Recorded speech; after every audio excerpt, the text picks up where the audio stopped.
Informing, educating, and entertaining you. Your voice, your station. We are the voice of the people.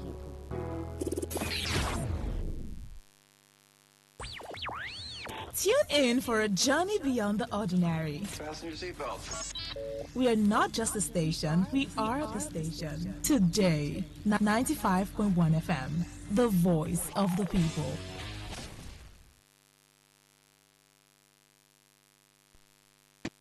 On the MIC is back on radio. Oh my God. If you don't like them, I'm sure your sister will. Hey, baby, you want to go out? It's the Cool Con Collective.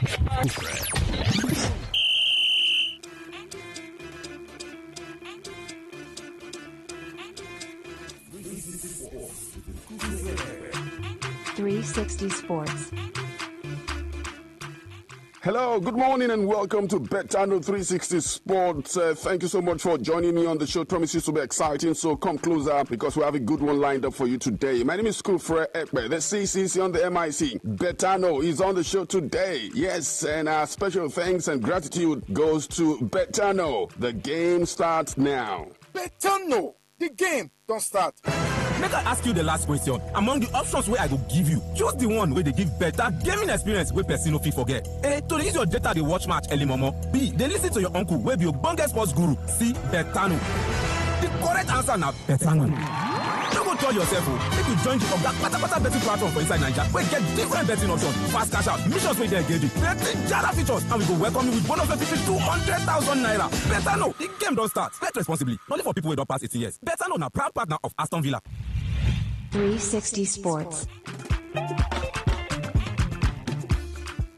Welcome back to the show. The weekend is fast approaching and a lot of football fans are excited that the international break is over. We saw a lot of World Cup qualifying matches. Plenty of teams, especially from Africa, have made it through to the 2026 FIFA World Cup in USA, Canada and Mexico. And now fans are excited that league football will be back from this weekend. But let's try to make something out of today on the show. Betano 360 Sports. Let's start from the home front. The Nigeria Premier Football League, Barra FC of Kano, one of the 4 promoted teams from the NNL to the MPFL before the start of the MPFL 2025-2026 season. We understand they have announced the appointment of Rabiu Tata as their new interim technical advisor, and they took this decision following the departure of Ladan Boso, who stepped down from the position due to family reasons, and this is according to the club. Boso took charge of Barra FC at the start of the season, and the Kano-based club have endured a very difficult start to their first campaign in the Nigeria Premier Football League, winning just 1 game, drawing 2 and losing 4 from their opening 7 matches of their maiden campaign in the MPFL. They currently occupy bottom spot in the MPFL table with 5 points.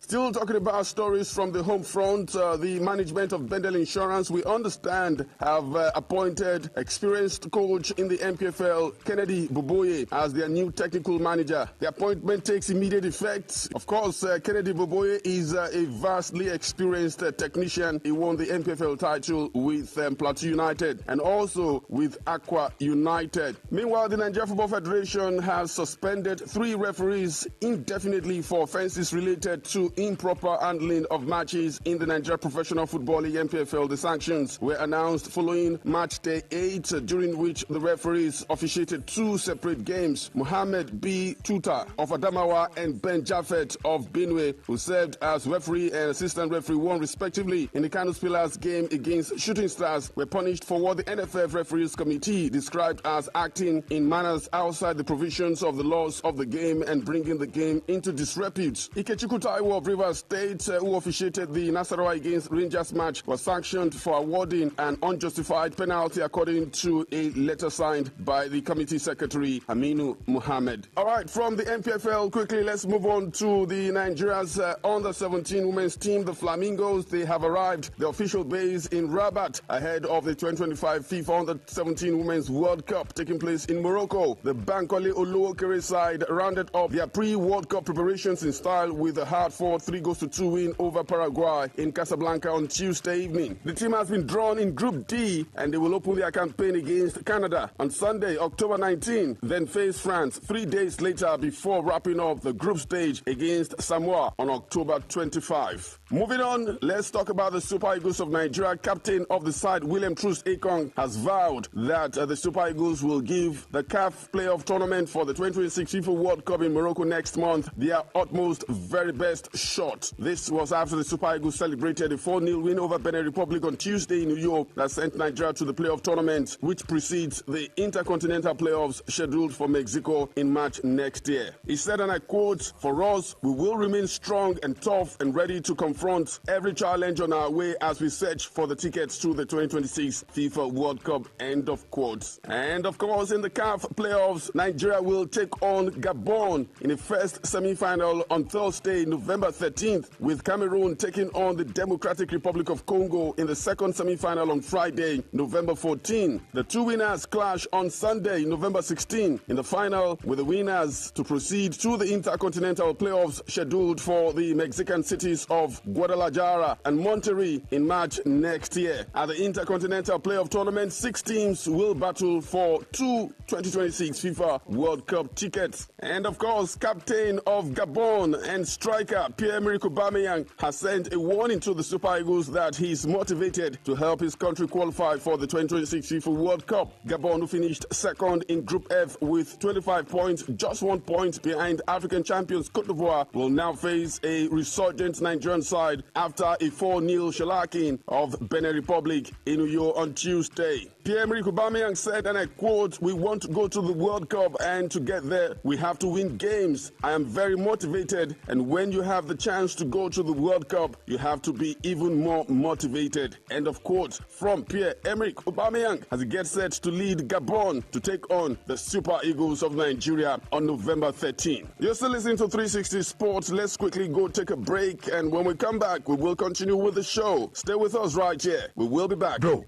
I'm really tired of being in the friend zone. Why? It's lovely. You can't be serious. 100%. Take Shadi, for example. She's strictly a friend. She mentioned my name at Betano, and I got 1,000 naira free bet. Friend zone it is then. Now everyone wants to be in the friend zone. Refer a friend at Betano, and both of you will receive a 1,000 naira free bet. Betano. The game starts now. Bet responsibly. Available only to those over the age of 18. Hey, my people, you don't land again. Almost see ginger. Betano don't show love again, no. Hey, hey. Now the 15% cash back on slots promo now with the yarn about oh. See, make a salmon at the Tory, my people. From Monday to Sunday, just deposit 1,000 naira, 1K, and play correct casino slot games like Betano Bonanza and Chance Machine 5. If luck not jam body with you, don't worry. No shaking at all, my people. Betano go refund you 15% of what you lose, up to 20,000 naira every Monday. Una dey hear me so? Wake up and collect your money. Even if you no win, your money no go just borrow leg begin waka. It's sure for you. So what do you wait for? Just play. You win or you no win, your money they sure for you. What do you wait for, my people? Oya rush go betano.ng, log in and begin spin all those reels and enjoy the action fiam. Now only Betano they run them like this, so slots where they pay and refund where they sweet. Betano, the game don't start. Now for people above 18 years of age, and make you play them with sense.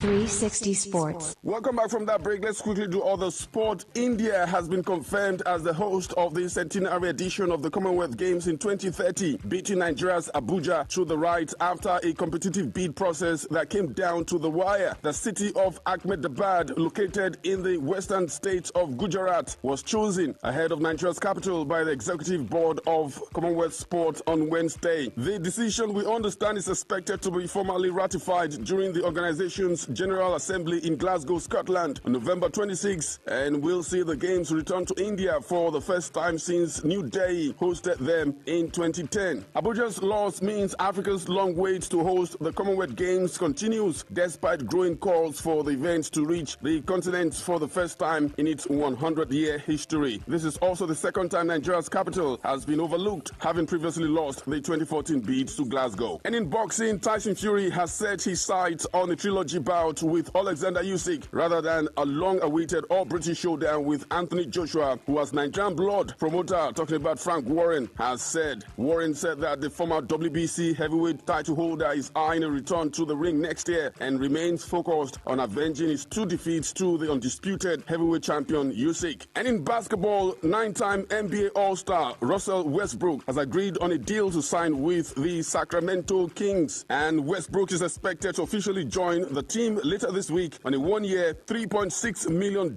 veterans minimum deal. Let's get back to football, but before we do that, let's take another break. See as it just a cash steady. Abeg, come so for your party now. Make I fit do better thing like you. My guy, now better no drop update. Oh, hey. Just refer your party them and both of you go get 1,000 naira free bet each.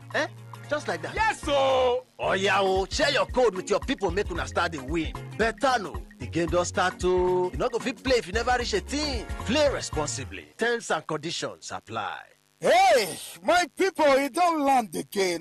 See ginger, better no don't show love again, no. Hey. Now the 15% cash back on slots promo now with the yarn about oh. See, make a salmon at the Tory, my people. From Monday to Sunday, just deposit 1,000 naira, 1K, and play correct casino slot games like Betano Bonanza and Chance Machine 5. If luck not jam body with you, don't worry. No shaking at all, my people. Betano go refund you 15% of what you lose, up to 20,000 naira every Monday. You know the hear me, so? Wake up and collect your money. Even if you don't win, your money no go just borrow leg begin work out. It's sure for you. So what do you wait for? Just play. You win or you don't win. Your money, they sure for you. What do you wait for, my people? Oya rush go betano.ng, log in and begin spin all those reels and enjoy the action fiam. Now only Betano they run them like this, so slots where they pay and refund where they sweet. Betano, the game don't start. Now for people above 18 years of age, and make you play with sense. Good one for Moroccan football. Morocco is through to the final of the FIFA Under-20 World Cup in Chile. It took third-choice goalkeeper Abdelhakim El Mesbahi to come off the bench near the end of extra time and made the decisive save in the shootout as Morocco defeated France 5-4 on penalties on Wednesday to qualify for its first Under-20 World Cup final. They will face Argentina in the final on Sunday after Matteo Silvetti scored the game's only goal against Colombia to send La Albicelestes Under-20s to the championship game. Moving on, let's tell you that Europe's top clubs, including some Premier League sides, have held discussions about using 6 substitutes per game to ease the workload on players. Sides met at the European Football Club's EFC General Assembly in Rome last week to discuss issues within the game. It was not officially on the agenda, but clubs had informal private discussions about utilizing 28-man squads up from the current 25 and 6 substitutes. Manchester City, Liverpool, Manchester United, Arsenal and Nottingham Forest were among those from the Premier League in Italy. Football's rule makers, the International Football Association Board, IFAB, would need to recommend any changes first, and it is unclear when, if at all, any changes would be made. 5 substitutes were introduced in the Premier League in May 2020 before football resumed during the coronavirus pandemic. Chelsea head coach Enzo Maresca has been given a 1-match touchline ban after being sent off in the last gasp win against Liverpool in the Premier League. The Italian was shown a second yellow card of the game by referee Anthony Taylor for leaving the technical area to celebrate with his players following Estavage Williams' 95th minute winner against the reigning champions this month. It means he will not be in the Chelsea dugout when the Blues travel to the City ground to face Ange Postecoglou's Nottingham Forest on Saturday, with assistant coach Willy Caballero expected to deputize for the former Leicester City boss. This will be Maresca's second touchline ban since becoming a Premier League manager in June 2024. And that's our show for today. Betano 360 Sports. Thank you so much for listening in. My name is Kufre Ekpe. The CCC on the MIC, and we thank our sponsors today. Betano. The game starts now. Waza.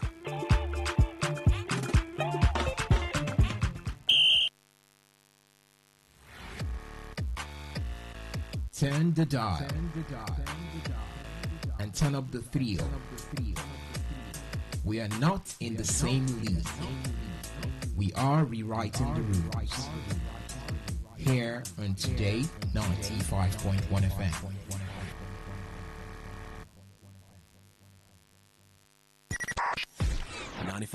FM, Voice of the People. And we're back.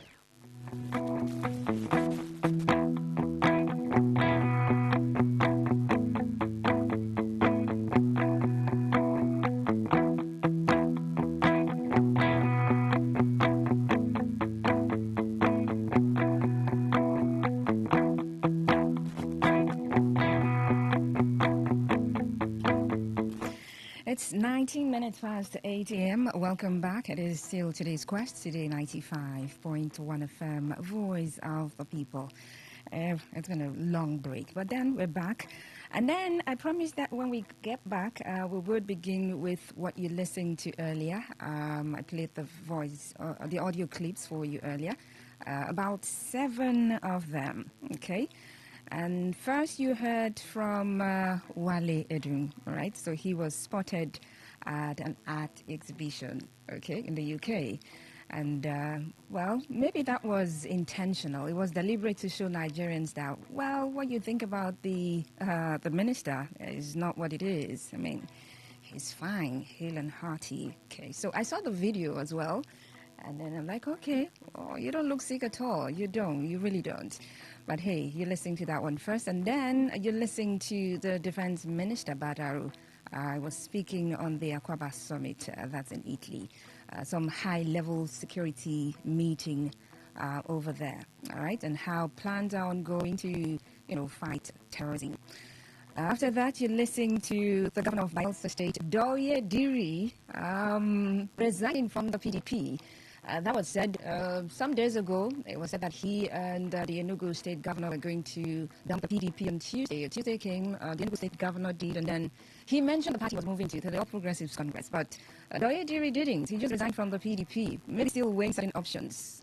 For some people, looking at maybe the faction of the APC that he was going to align with. Maybe, maybe not. But that happened, and it's all over the place.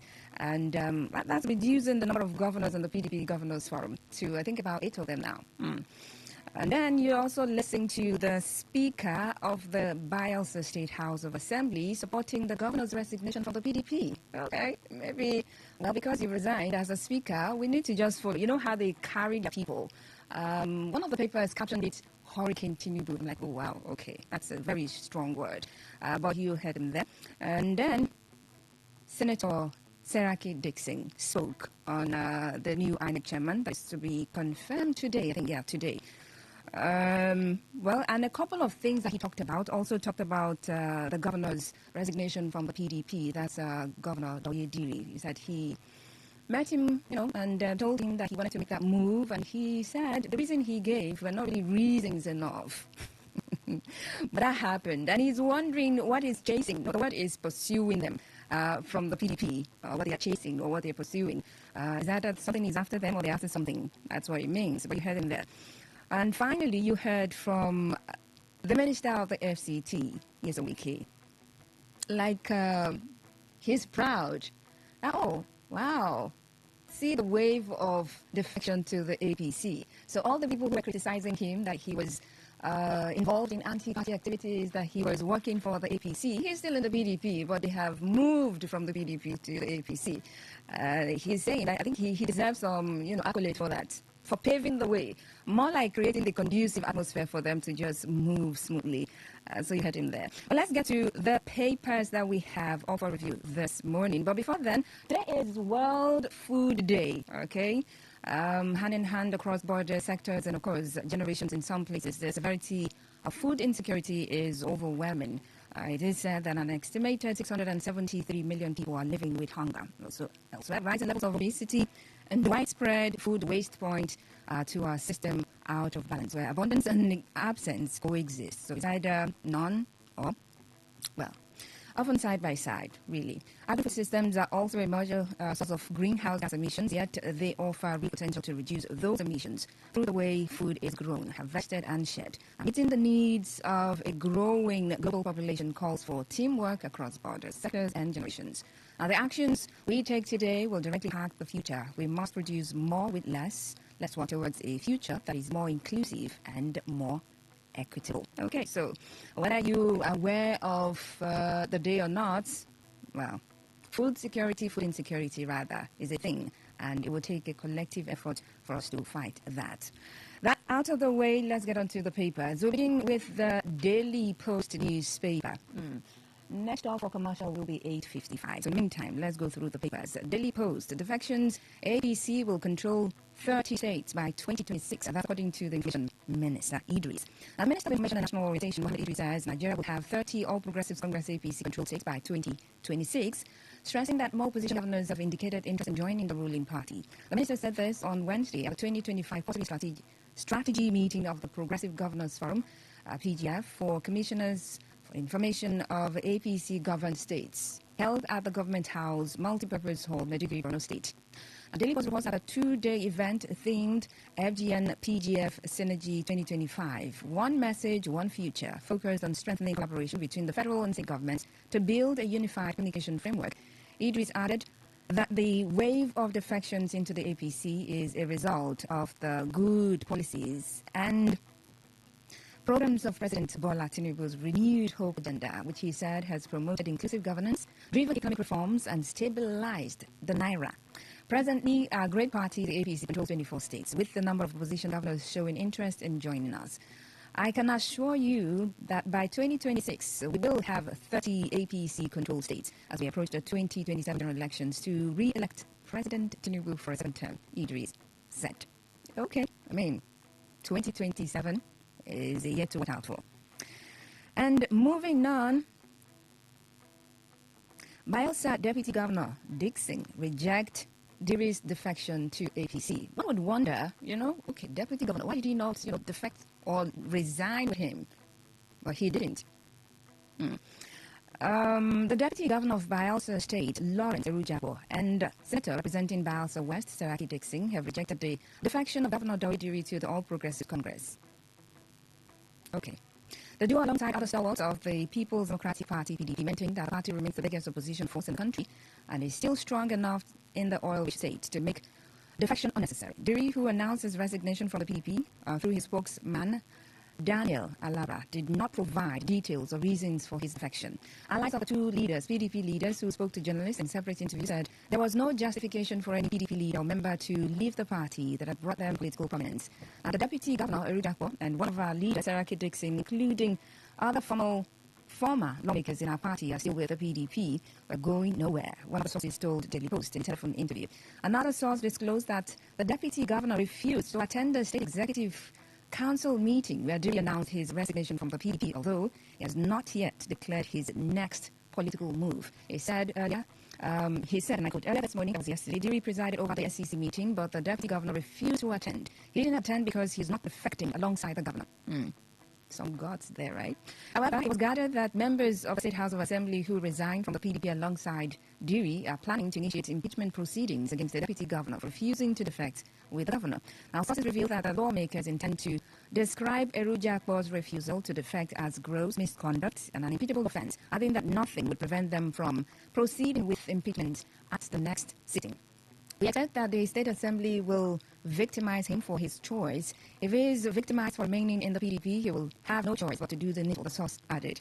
Diri and Erujakpo were elected on a joint PDP ticket in 2019 and assumed office in 2020. They were re-elected under the same platform in 2023. Erujakpo, a lawyer and seasoned politician, served as the senator representing Bayelsa West Senatorial District between 2019 and 2020 in the 9th National Assembly. He has also held various leadership positions, including chairman of the Nigerian international coastal border platform, which focuses on harmonizing maritime laws and combating piracy and other maritime-related crimes. Meanwhile, Saraki Dixon has condemned a wave of defections into the ruling APC. Speaking with reporters at the National Assembly complex in Abuja after plenary on Wednesday, Dixon left a commitment to PDP, saying that governors defecting were making a mockery of democracy. Now, reacting to Diri's defection, Dixon said, and I quote, "I am where I have always been. I don't believe Nigeria should become a one-party state. As a Democrat, I understand the ups and downs of the process, but I remain constant and steadfast in the PDP. It's sad, instead of fixing the problems, they let the crisis fester, and now they are bailing out. It makes Nigeria look small, ridicules our democracy, and endangers multi-party politics. What we are witnessing is political class suicide." To his credit, he consulted me, but I didn't see any compelling reason to defect. I'm still standing where I have always been. With the PDP, the party that gave my people the opportunity to produce a vice president, an acting president, and a president of the Federal Republic of Nigeria, the APC cannot offer that.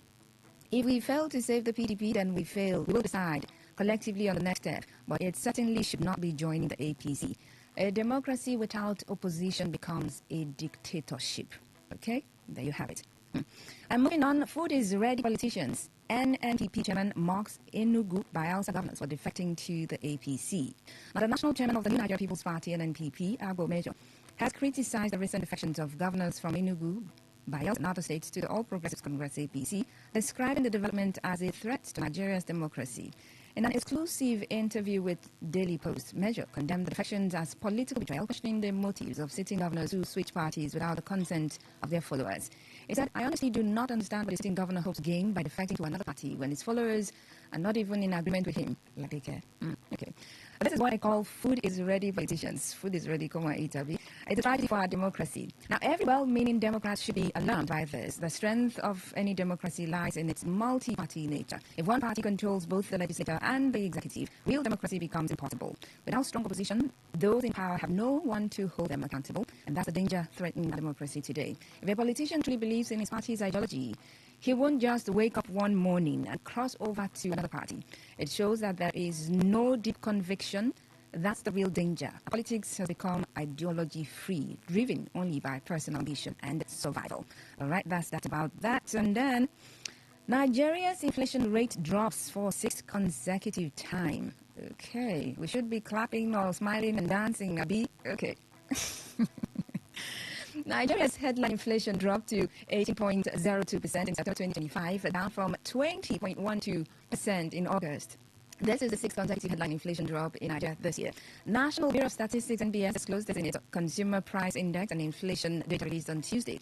NBS data showed that the country's inflation declined by 0.72% on a month-on-month basis. The CPI data noted that the food inflation rate was minus 1.57% month-on-month. In September 2025, the headline inflation rate eased to 18.02% relative to the August 2025 inflation rate of 20.12%. The MOM headline inflation rate in September 2025 was 0.72%. The food inflation rate was minus 1.57%. Okay, that's according to the NBS. Well, we have some Nigerians who are going to be clapping and dancing to this news and having it rub on the faces of a million or billion people all over the world. But moving on to the cable newspaper, Obi sues Deji Adeyanju, demands 1.5 billion naira damages over defamation. Peter Obi, former presidential candidate of the Labour Party, has filed a suit against Deji Adeyanju, a human rights lawyer, over alleged reckless and defamatory comments. In the suit filed at the State High Court in Onitsha, Anambra State, Obi is seeking a declaration that the comments made by Adeyanju against him via social media are false, baseless, unfounded, malicious, reckless, scandalous, and defamatory. The former Anambra governor is also asking the court to order Adeyanju to tender an unreserved apology to him on social media and in 3 national newspapers. An order compelling the defendant to immediately retract and delete from all his social media platforms, including but not limited to his ex-handle at Deji Adeyanju, at Adeyanju Deji. His verified Facebook account, Deji Adeyanju, Adeyanju Deji, Instagram account at Adeyanju Deji, and any other online platform or sites. All false and malicious publications describing the plaintiff with derogatory labels, including leader of a mob, religious bigot, fraud, scam, political fraud, political prostitute. Allegations of financial misconduct, dishonesty, or abuse of office which have harmed the plaintiff's personal, political, and professional reputation. Part of the court documents reads, An order of special injunction restraining the defendant, whether by himself, his servants, agents, privys, representatives, assigns, or through any media or online platform whatsoever, from publishing, broadcasting, or causing to be published or broadcast any defamatory words or materials against the plaintiff. Okay. Aggravated and or exemplary damages in sum of 500 million naira against the defendant for his reckless, malicious, and persistent course of conduct in publishing and republishing the defamatory words complained of, calculated to disparage and ridicule the plaintiff before the Nigerian public, quality, and international community. General damages in the sum of 1 billion naira against the defendant, being compensation for the harm, ridicule, odium, emotional distress, and reputational injury suffered by the plaintiff as a result of the defendant's defamatory publications. Okay, some legal tussle or battle right there. Obi says Southeast cannot be captured despite wave of defections. Okay, how sure are you? Peter Obi, presidential candidate of the Labour Party in the 2023 election, says the wave of defections by some governors in the Southeast does not translate to political control of the region. Speaking to journalists in Abuja on Wednesday, Obi said Nigeria is operating a democracy, not a military regime where states can be captured. The former Anambra governor added that power rests with the people and not governors or senators. The people will decide where to go, not governors or senators. No party will capture or win any state just because it has a governor. Obi said in reaction to the recent wave of defections. On the defection of Peter Mba, governor of Enugu, to the All Progressives Congress, Obi said, Peter Mba is a good friend of mine. I believe that as governor, he made his decision based on his own political views and calculations. As for the alleged plan to capture the Southeast, we're not in a military era when people are captured, he added. You're a leader. You tend to do the right things for them to follow you. So I don't think anybody is capturing anywhere. The government just needs to do more to earn people's support. Critics have expressed here that a wave of defections by governors and lawmakers to the APC could tilt the country towards a one-party dominance ahead of the 2027 elections. And then on Nnamdi Kanu's arrest, needless, on planned protest for the release of... Okay, just a moment.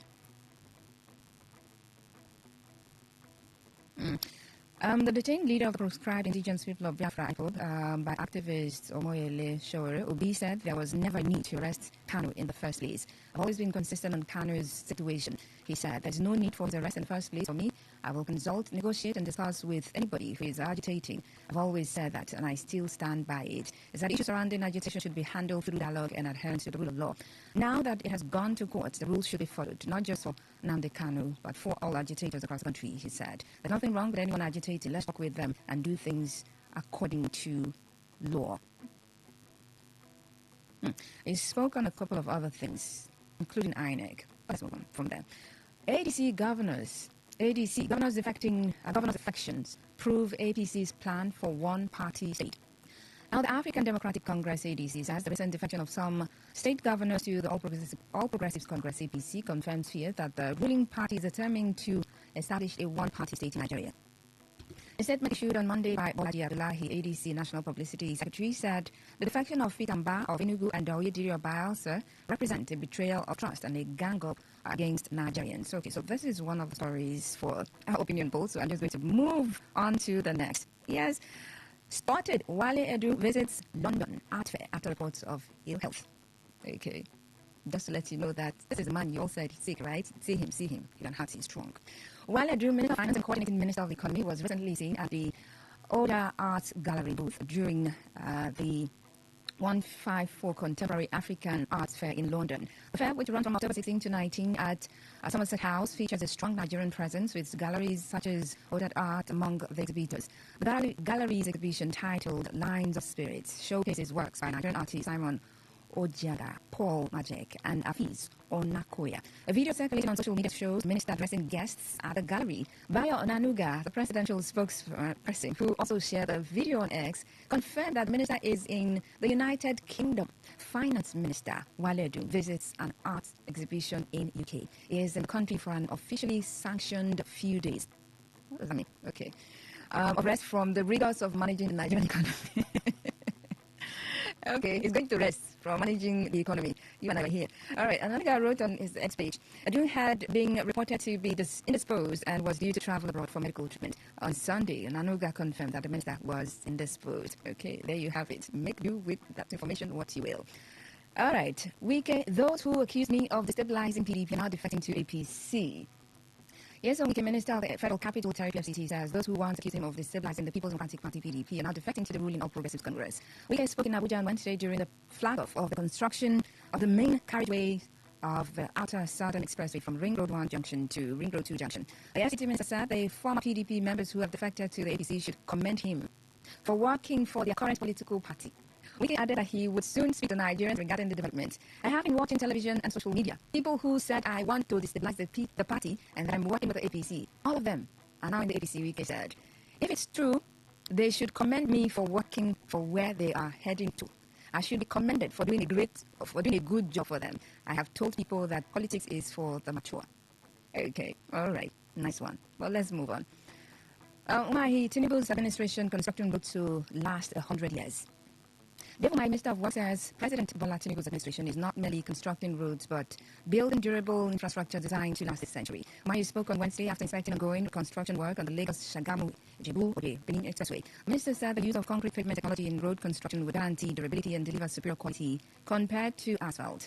Show me any asphalt road in this country that has lasted 50 years. Even the Lagos-Ibadan Expressway is already failing in some portions, he said. But the concrete road built in my state in the 1950s is still standing. We're not just constructing roads, we are building roads that will last over 100 years. The minister expressed satisfaction with the pace and quality of work on the reconstruction project, describing it as a model for the new standard of the federal road infrastructure in the country. And he said the contractor had completed about 8.1 kilometers of the one carriageway on the Shagamu-bound lane and is working day and night to meet the December deadline. And it goes on and on and on and on and on.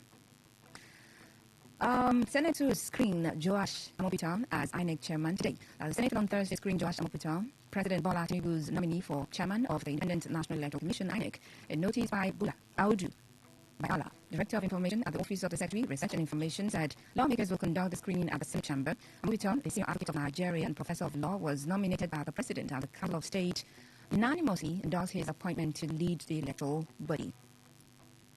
And then, moving on, Bayelsa Governor Doye Diri resigns from PDP. Doye Diri, governor of Bayelsa State, has resigned from the People's Democratic Party. Diri announced his resignation from the PDP on Wednesday during a cabinet meeting at the government house in Yenagoa, the state capital. All right, so you're listening to that. So let's just move on from there. PDP governors running away from mess they created, Dixon said. Well, we also listened to that, but just briefly, Senator Zaki Dixon, PDP Bayelsa, has accused governors elected on the platform of the People's Democratic Party, including his successor, of running away from the mess they created and recounting to the All Progressives Congress. Dixon said this in response to the news that his state governor and successor, Doye Diri, and some political leaders in the state wished the PDP to join, the APC. The federal lawmaker also used the occasion to state that being in opposition does not mean rejecting everything brought by the ruling party. He said this while declaring support for President Bola Tinubu's nomination of Professor Joash Amopitan. Okay, that's that. You're listening to him. Those audio clips that I played. And then the factions, democracy without opposition is dictatorship. This is also credited to Seraki Dixon. And DSS arrested dismissed officials. The Department of State Services, DSS, has arrested the dismissed officials accused of using its name to commit fraud. The Secret Police announced this in a statement on Wednesday. The individuals identified as Barry Donald and Victor Godwin will be prosecuted according to the Secret Police. Recall that the Department of State Services, DSS, recently issued disclaimers on two dismissed personnel of the service, Barry Donald and Victor Onyedikachi Godwin. These individuals are alleged to be cloaking under the service to engage in fraudulent activities, the statement read. The public is hereby notified that these culprits have been apprehended and will face prosecution in accordance with the law. The DSS had earlier issued a public notice associating itself from the Joe who were accused of defrauding citizens. All right, those are the stories up for review, a lot of them. All right, so we'll get the conversation started right about now because at 8:45 I told you that we've got a commercial, but in the meantime I've got the panelists seated, and so I'm going to introduce them and then our conversation will kick off from there. All right, joining me this morning to have conversations right here are J.C. Williams, Esquire, legal practitioner, Chairman Rivers Links. Thank you. Thank you so much for joining. Thank you so very much. Good morning. Good morning. And of course, there is Engineer Kadom Richard Dekai, MNSE, 2019 candidate, and Publicity Secretary, Concerned and Patriotic Ex-Governorship Candidates, River State, G1. Okay. I love the laugh of it. Did You draw it very well. I know how much you love the I D1. love it so much. Thank you. Good morning, Rivers people. I deserve some. No, I will. Okay, thank you so much. I commend you for that. It's I love alright. the drawing. And of course, our very own in-house analyst, Emmanuel Liquid. Good morning, sir. Good morning, Faustina. It's been a while to get this together. Of course, so it's indeed a good thing that you are here, but then let's fire with the work we'll be doing. Okay, fire with the work we've been doing. I mean, there's a lot, and then where really do we begin from? Because there's a lot. Two of the stories we're going to use for our opinion poll conversation, trending stories, and so we need to see how we can talk about the issues that we have on ground this morning. But let's begin from the story. Let me get to that story. All right, just a moment. Okay. I mean, I just want us to, begin from a lower base and then we get on to a higher level. Nigeria's inflation rates. I remember when I was reading the story, as soon as I began, you hissed. I mean, from easing the sixth consecutive time this year, they said, and trust the presidential spokespeople, right, to rub it on the faces of Nigerians, because for them, this is an indication that the Tinubu-led administration is doing so well, from about 20% down to 18-point-something%. I don't know how this makes you feel. Do you think these are just figures or statistics brandished, and it's not the real picture? I'm going to begin with Jesse Williams. Well, thank you for saying the that. Inflation rate easing for the sixth consecutive time. As a Nigerian, how does it make you feel? You know, the people in government of Nigeria today, one thing they know how to do very well is that they know how to speak grammar that doesn't make sense. Yes. Because all of these grammar, inflation, this. How is the ordinary Nigeria taking this? How does that translate to putting food on the table? I remember a couple of years back when Jonathan was the president, and there was one who was always talking about GDP. At the end of the day, nothing. It's just grammar. Because whatever inflation you say inflation is doing, or whatever you found that inflation is doing, the question that is very germane is, how is the ordinary man on the street seeing this? Is this inflation? Is this your GDP? You know what funny? Even people who are not financial analysts, who do not have anything to do with finance, if you see them call this inflation thing, you think they are whether they are professors in practice of inflation. So it's funny. It's not helping us. People should calm down, come back home, and understand the feelings of your people, not inflation. People can hardly eat a square meal today. Those in government are getting richer, and other people are getting poorer, and you just sit down one morning, you wake up, you say you're speaking for the president, you say inflation and all that. I mean, see, if not, sometimes I don't feel like talking about Nigeria anymore. That's just where I will end it now. Okay, so that's what we end it for now. We'll go for a commercial break, and we will be back at the other side of 9. Stick to the dial, Today95.1 FM, Voice of the People.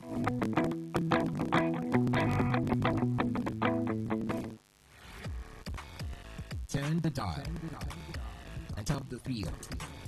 We are not in the same league. We are rewriting the rules. Here on Today 95.1 FM. Say no to the ordinary. Embrace the extraordinary, because we are the voice of the people. Today 95.1 FM. Today 95.1.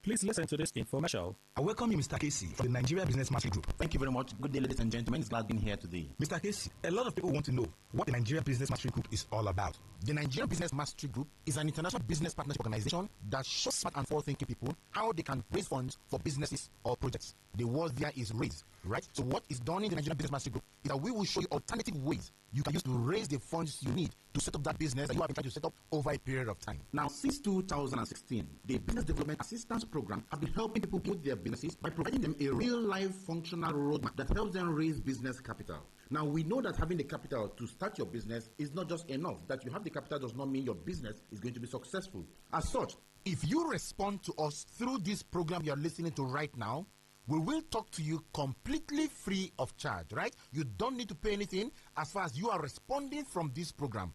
But if you miss this slot and you still wish to speak with us, then you may have to pay a consultancy fee when you come to our office. So it will do you a world of good to respond to us through this program now. So what we do is that we don't just help you raise the money you need for your business or project, we'll also mentor you to ensure that that business or project you started becomes a very successful business. Now, Mr. Casey, looking at your explanation, what are the categories of people you will want to engage in the Nigeria Business Mastery Group?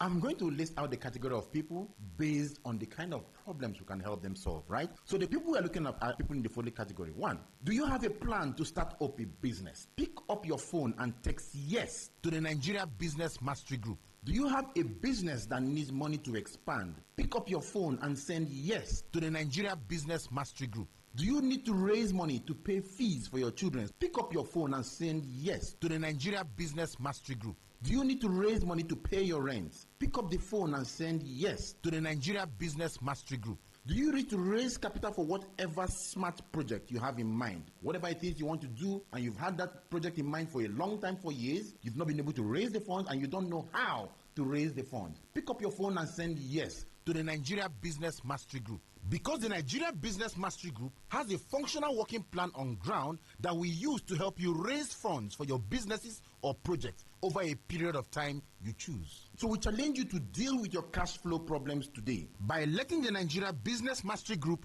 help you today. If you respond to us through this program you're listening to right now, we will talk to you completely free of charge, right? You don't need to pay anything as far as you are responding from this program.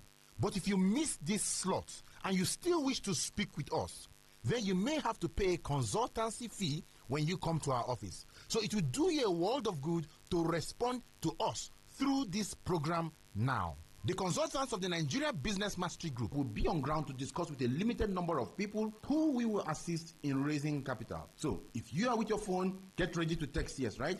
Do not delay. Pick up your phone now and get ready to be the first to send yes to the number I'm going to be calling out in a short while. So don't just sit down there and hope your life gets better. Know this, hope is not a business strategy. The moment you sit down there hoping for your life to get better, you are wasting precious time because hope is not a business strategy. Talk to our consultant and be one of the first to benefit from the Business Partnership Assistance Program of the Nigeria Business Mastery Group. So, if you'd like us to help you raise the funds you need for your business or project, send yes, Y-E-S, to 0803 320 4787. That is 0803 320 4787. The consultants of the Nigeria Business Mastery Group are on ground to assist you raise capital for your business or project. All you need to do is to be among the first to send yes to 0803 320 4787. That is 0803 320 4787. The consultants of the Nigeria Business Mastery Group are on ground to assist you raise capital for your business or project. All you need to do is to be among the first to send yes to 0803 320 4787. That is 0803 320 4787. 0803 320 4787. That is 0803 320 4787. And that was a paid infomercial.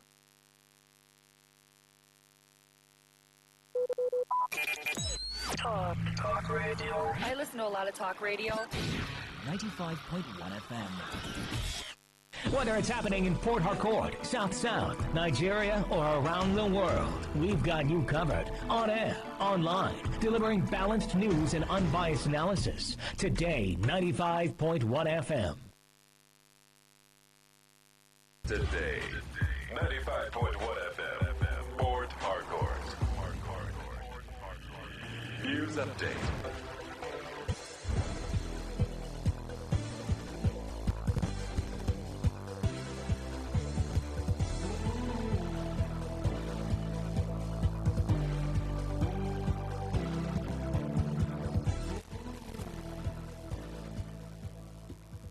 Good morning. Here's the news update on Today 95.1 FM. I am Miracle Emmanuel. The Senate has ordered a full-scale investigation into rising safety concerns within the aviation sector following revelations from the Nigerian Safety Investigation Bureau, NSIB, about a runway overrun incident involving an Air Peace aircraft at Port Harcourt International Airport. The resolution was passed after a motion was raised by Senator Abdul Fattah Buhari on the need to strengthen aviation safety following the NSIB report on the Air Peace runway incident. The Senate directed its Committee on Aviation to engage all relevant stakeholders, including the NSIB, the Nigerian Civil Aviation Authority (NCAA), the Federal Airports Authority of Nigeria (FAAN), and airline operators, and to submit a comprehensive report within 6 weeks. The House of Representatives has mandated its committees on Nigerian Content Development and Monitoring, Corporate Social Responsibility, Petroleum Resources, Upstream, Downstream and Midstream, Finance and Justice to probe all companies operating in the country, especially Imo State, over alleged violation of the Nigerian Oil and Gas Industry Content Development Act 2010. The decision followed the adoption during plenary of a motion of urgent public importance brought on the floor by Imo lawmaker Chike Okafor. In 2021, the Senate, through its Committee on Local Content, accused a Korean firm, Daewoo Engineering and Construction Limited, of violating Section 31 of the NOGICD Act 2010, noting that the law required a Nigerian citizen to understudy any position held by a foreigner working in the nation's oil and gas sector. Similarly, host communities in oil-producing companies had at one time or another kicked against the flagrant violations of the Petroleum Industry Act, calling the government's attention to the need to protect the environment from the harmful effects of oil exploration. Former Abia State Governor and Senate Chief Whip, Senator Orji Kalu, has raised alarm over alleged drug use among some Nigerian pilots, accusing the relevant aviation authorities of negligence. Speaking during yesterday's Senate plenary, Kalu claimed that some pilots in the country operate under the influence of Indian hemp and are not properly monitored by regulatory agencies. He further alleged that the Nigerian Civil Aviation Authority (NCAA) and other agencies have failed to conduct proper checks on pilots, including on-the-spot drug tests and health assessments. Kalu urged the aviation authorities to take urgent steps to ensure stricter monitoring of pilots, adding that some of them appear careless and unfit to fly. And on the foreign scene, at least 16 people have died after a huge fire broke out at a garment factory in Bangladesh, with officials warning that the toll could rise. The fire service said 16 bodies have been recovered and would be handed over to families after DNA testing, as they have been burnt beyond recognition. Worried relatives gathered outside the 4-story factory in Dhaka's Mirpur area in search of their loved ones seen missing. The blaze, which broke out at the factory around midday, was extinguished after 3 hours, but an adjacent chemical warehouse continued to burn. And that was the news update on Today 95.1 FM. I am Miracle Emmanuel. Thank you for listening.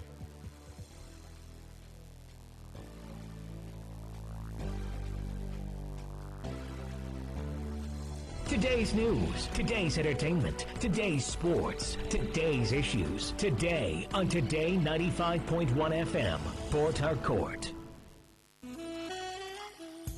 Verberge Imperial Hotel. Experience luxury and comfort. Verberge Imperial Hotel is a premier indigenous catering and hotel services provider in Port Harcourt. Our hotel offers a range of well-furnished rooms with modern facilities, ensuring comfortable stay for our guests. Our modern event halls can accommodate over 500 guests, making us the ideal venue for conferences, seminars, weddings, etc. Our state-of-the-art facilities include 24 hours electricity supply, constant and steady internet services. See CCTV cameras for enhanced security, fully armed security guards, trained professional personnel. We pose a conducive environment as our hotel is located in a quiet and peaceful environment perfect for relaxation and focus. Our location is at Bank Anthony Avenue off Ordnance Junction, Transamadi, Port Harcourt. Contact us today for inquiries, booking and reservation. Please call 0803-272-4646, 0906-557-0873. Delivering Imperial Hospitality Services at Verberg Imperial Hotel.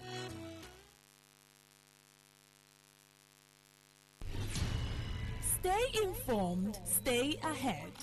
Tune in to Today 95.1 FM for the latest news and exciting sports updates. Your trusted source for everything you need to know. Today 95.1 FM, the voice of the people.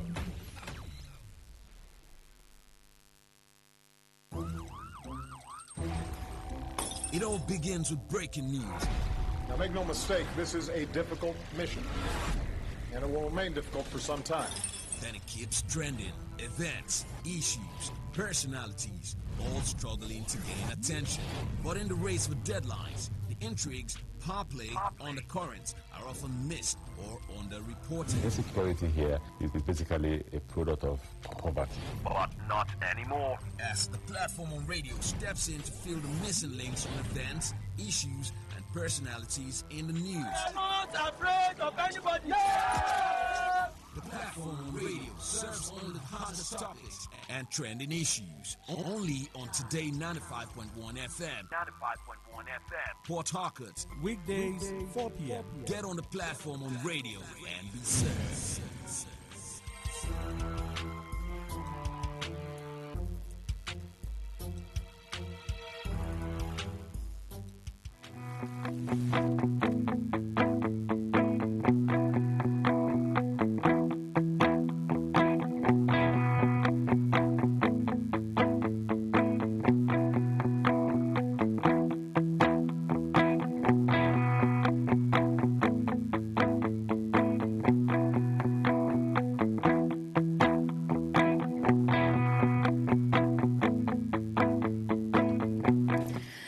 You're still listening to Today 95.1 FM.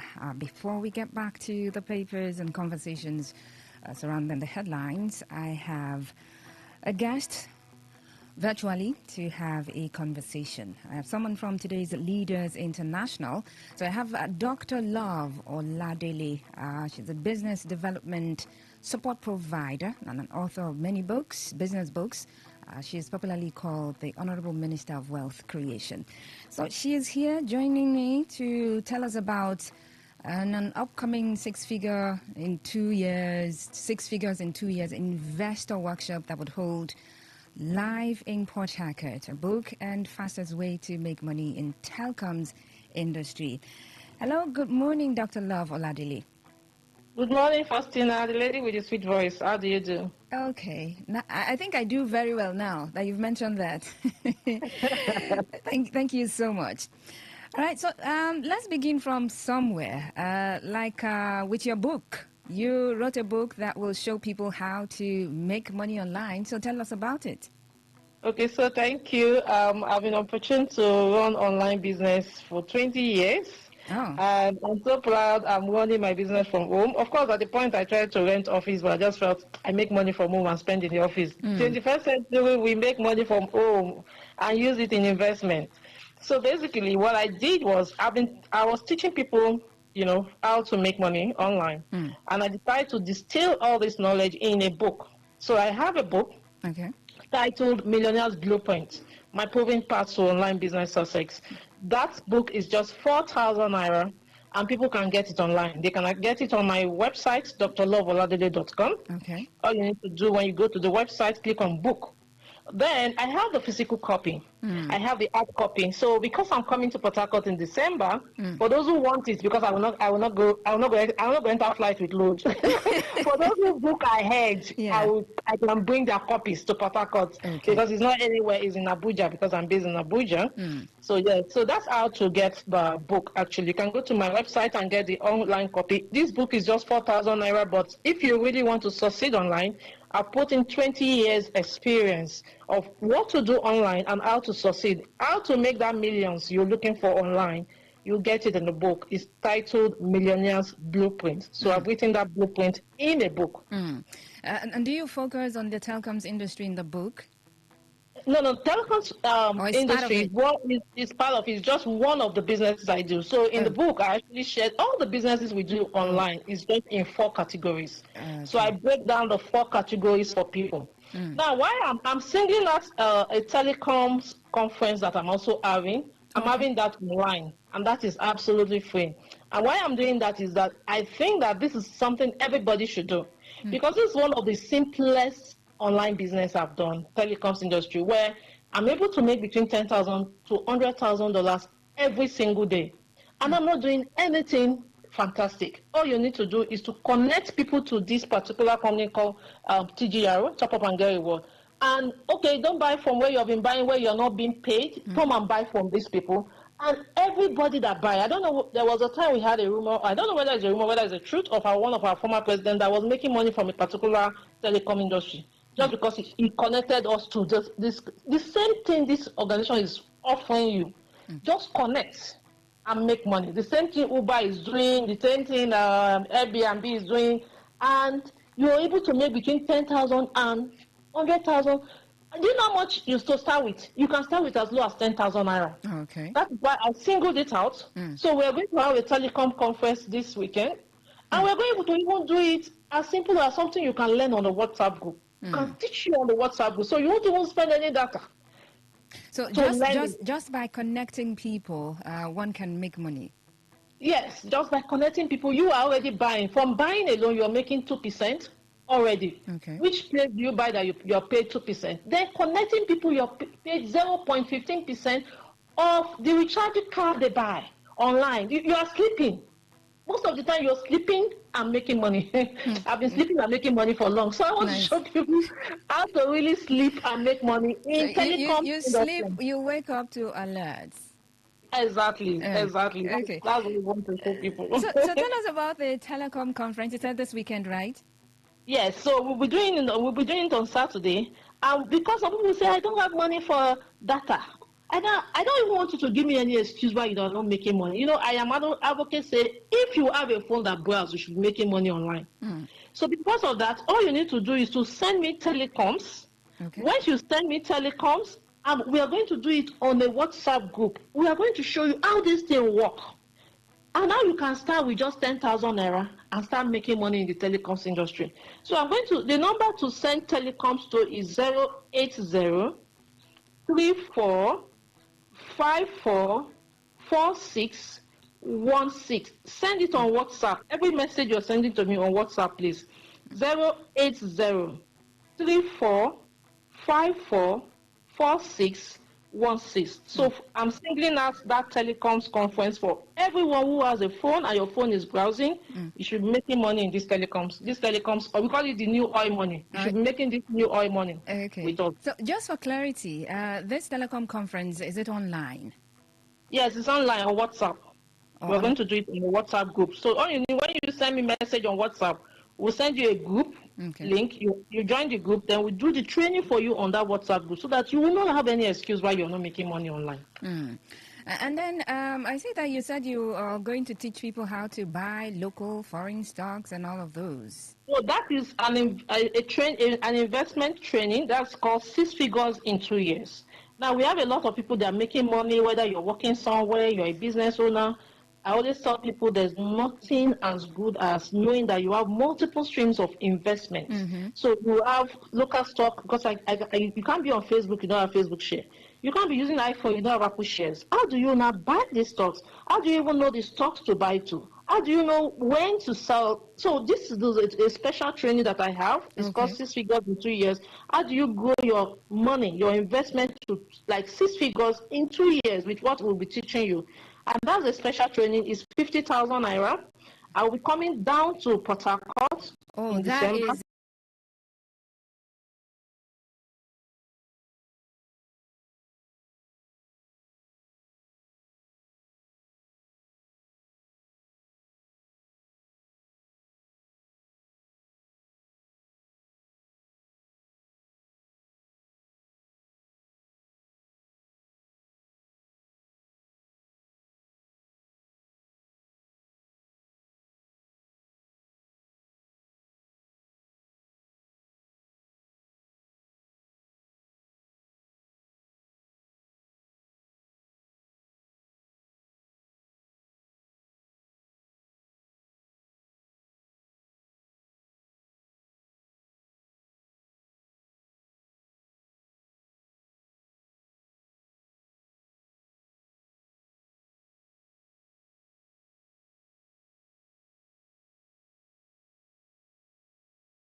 The physical event.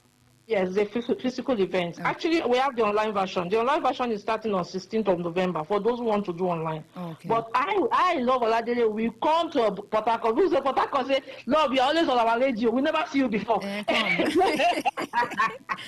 At least let's see the face. We don't know whether we be spirit. Are you spirit or human being?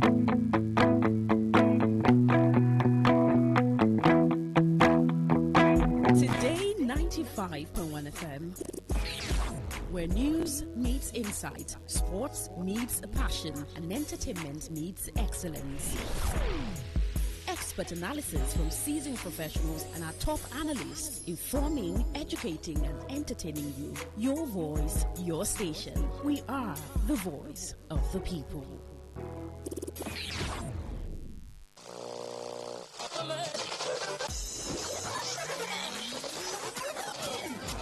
Hello, join us Fridays, 7:30 a.m. on Our Top Picks, and together we'll review the big national stories of the week, all in 30 minutes. It promises so much fun. Our Top Picks, Fridays, 7:30 a.m. Don't miss it.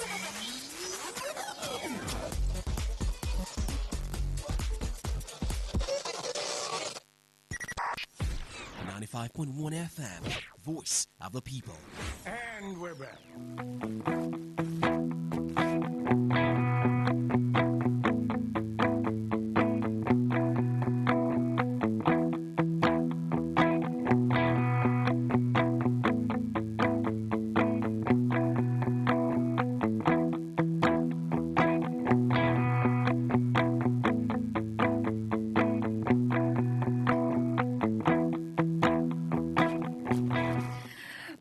Welcome back to the newspaper review segment. Today's quest and Today 95.1 FM, voice of the people. 21 minutes past 9 a.m. Remember that you can be a part of the conversation, okay? Phone lines. Call line for when it will be open is 0810-9510-951. That is 0810-9510-951. There is a number for you to send your text messages to, and of course, you can send it via WhatsApp as well. That number is 0701-933-9962. 0701-933-9962. Don't call yet. I'm not picking calls yet, okay? I just reel the numbers out for you. When I'm ready, I would call for your calls, okay? I will take your calls. But in the meantime, it's the papers that we really need to analyze before we get to you, okay? I'll do that with the panelists in the studio, and we'll get back to you in due course. And on Facebook, we have two posts there. There is the general post where we've got the links up there. So you can go there, click a link, read up the story. When you're done with that one, you can click as many stories, click on as many links as you can, so you read out the stories for better understanding. So on Facebook, you can find them there. Opinion poll post and, of course, the general post. Facebook Today 95.1 FM. On X, you would find the opinion poll post there, okay? So those are the posts that you'll find on social media. Different platforms made available for you to be part of the conversations that we're having right here on this frequency, Today 95.1 FM. Okay, so I know some of you have dropped messages already. While we get on with the papers, in the meantime, let me see this. From the WhatsApp portal, hi Faustin and others, the defections of our state governor, I must say I don't blame him, but PDP for allowing just one man to put them all in his handpit. Buying them so hard and destroy them without doing nothing to him. Why can't he be boasting and proud that, which party will be proud of now? So I don't blame anybody that decide to leave the PDP. As for the Minister of Finance, good for him if he's perfectly okay, but he should know that nobody can hide away sickness for too long. When it comes, let him change his ways. Just an advice for him, because Nigerians' money Nobi is for Nigerian people. Eric, change his ways. What are his ways? Okay, I see that. I'm going to let the engineers know so they can fix it, right? And then this one says, on the SMS portal, hi Faustina, is it possible that the finance minister who was reported to have been flown abroad on Monday has so much recovered so fast to the extent of being fit to attend art exhibition as reported? APC should stop this pettiness, propaganda. Sickness is for the living, not the dead. And it's normal. Okay, Awa, you sent that one in. Well, maybe he wasn't really that sick. You say he was indisposed. Okay, so maybe he wasn't. And that's why they showed you the video, so you can see for yourself. You don't go about thinking, oh, okay, they're lying, they're not lying, and all of those. Greetings, Faustina and the panelists. I asked the governor to defect to APC. If these politicians meant well for us, they cannot be defecting from one party to another every now and then without consulting those who voted them into power. They are doing all of this for their own benefit and interest, but it's well. Austin George from Rumo Moy. Okay, so I like how you separated it, Rumu and then Omoy. All right, thank you so much.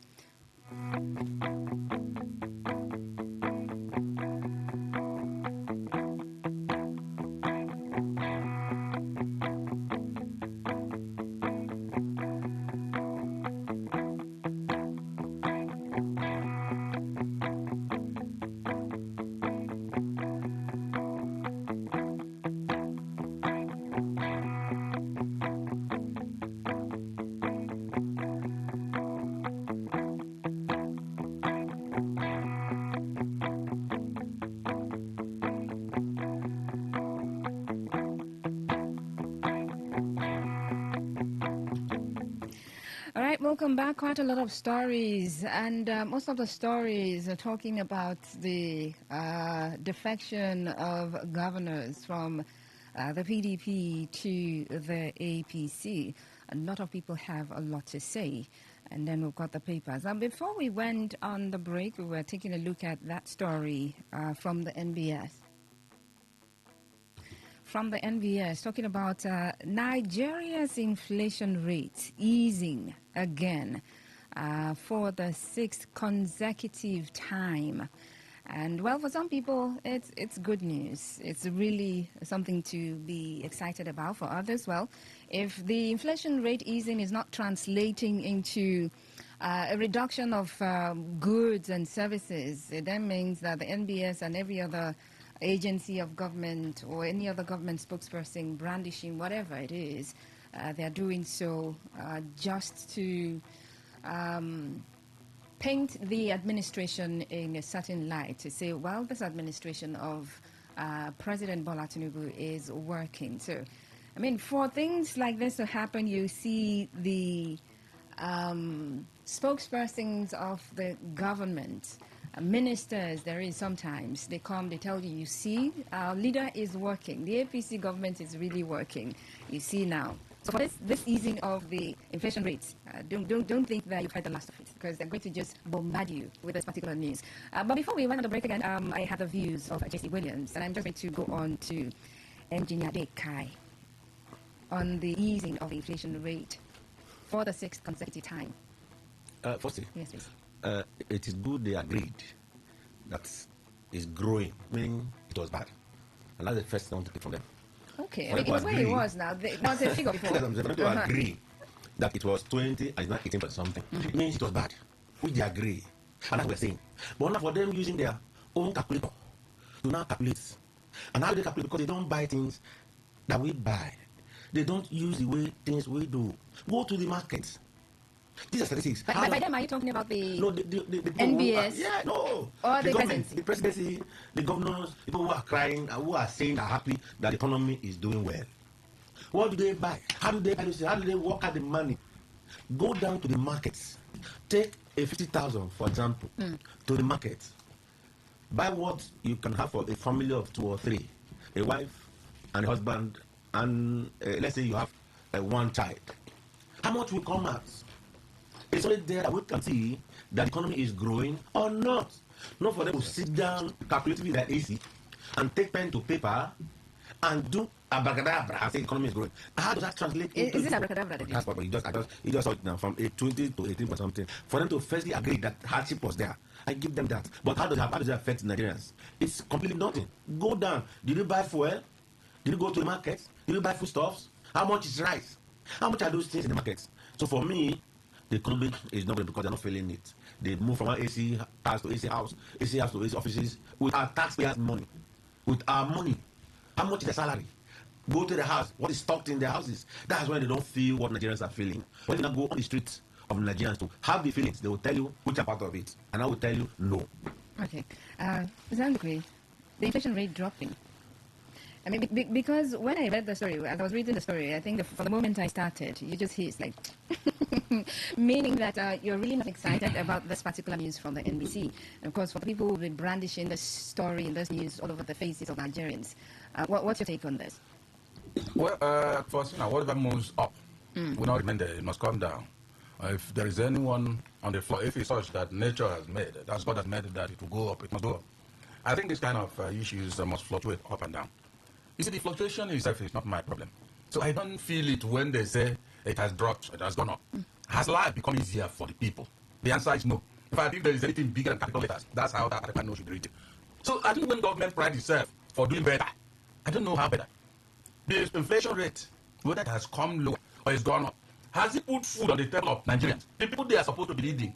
My answer is no. Things are rough if they don't know. And even if they don't know because they are using communal funds, let me put it that way, at least they must hear. They have relatives. No matter how big they may be, some of their relatives will be suffering the same fate that Nigerians are going through. So it doesn't make any sense for me. Always they clap for themselves and say, oh, the inflation rate has come lower. It come lower? Or it's lower? In fact, it's seated on the floor. What has it changed? That's the question. For me, nothing has changed. It's even getting worse.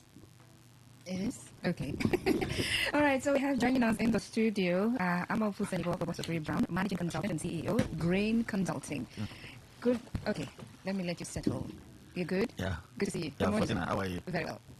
Okay, so let's extend the same question to you about inflation rate dropping for the sixth consecutive time.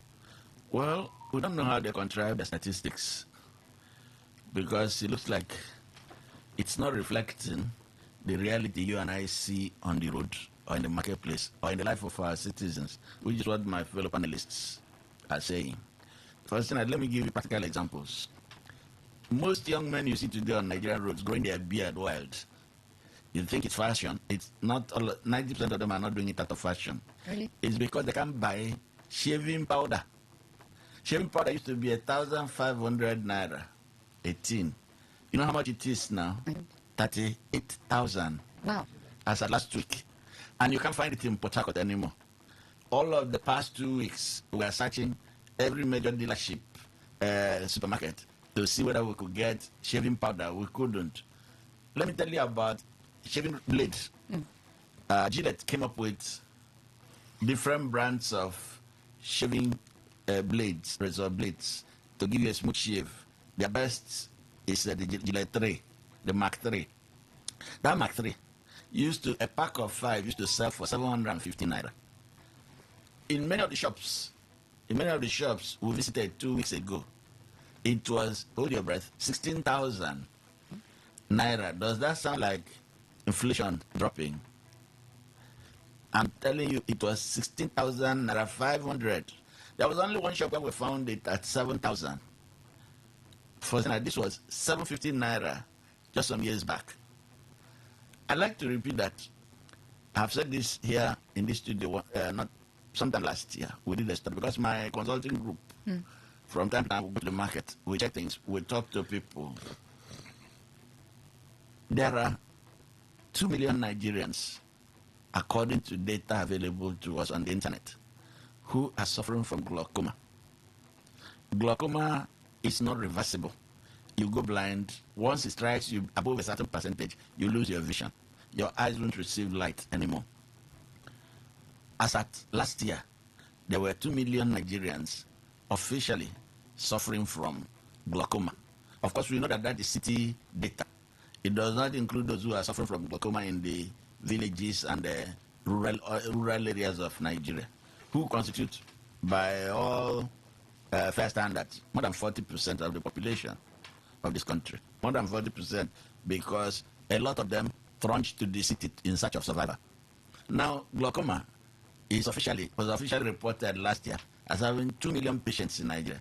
Faustina, they are required to take a drug called Zalatan, one drop in their eye, in each eye every day, to prevent eye pressure from building, which leads to glaucoma and blindness. If they don't do it, they're exposed to sudden loss of vision, and it's not reversible. Now, a drug such as that, you would want to know what the government is doing to make sure that more Nigerians don't become blind. Zlatan used to cost 2,500 naira up to 2019. No, up to 2015. Last year, Zlatan sold at 25,000 naira. 18, the last about the last year, 28 days use. This year is selling at 30,000. All of these I'm naming so that people could go and cross-check and see whether it agrees with government statistics on inflation. Go around the supermarkets in Port Harcourt. And Port Harcourt is one of the cities that where the expenditure level, the domestic expenditure level of households gives an indication of what is happening in urban centers in Nigeria. Because if you count Lagos, count Kano, Abuja, then you must count Port Harcourt in terms of population, in terms of purchasing power, in terms of industries that used to be here. If you go around the shopping centers in Port Harcourt, you'll find that their stores are becoming ghostly. They're no longer as stocked as they used to be. Okay.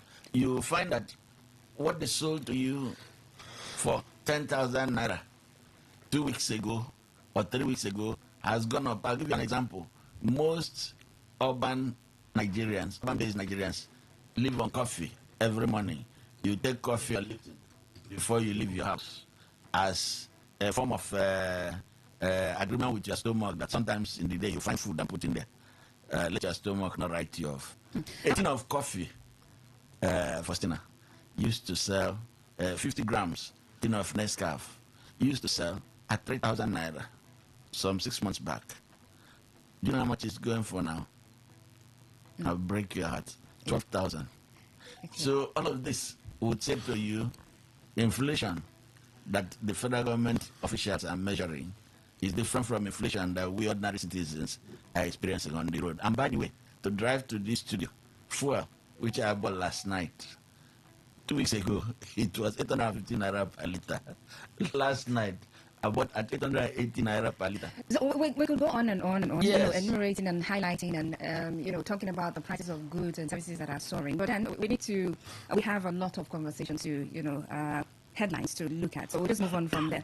And to this story of, I think it was a few days ago where we began to hear about the Minister of Finance, being ill, and all of those stories. At some point we heard that he's been flown abroad and so on and so forth. And yesterday, a video was on social media. It's viral now. And then Bayo Nanuga also posted an X showing the video of the minister at an art fair in London. And, I mean, once again, for Nigerians, it's an issue of public officials, trying to play smart when it comes to their health, right?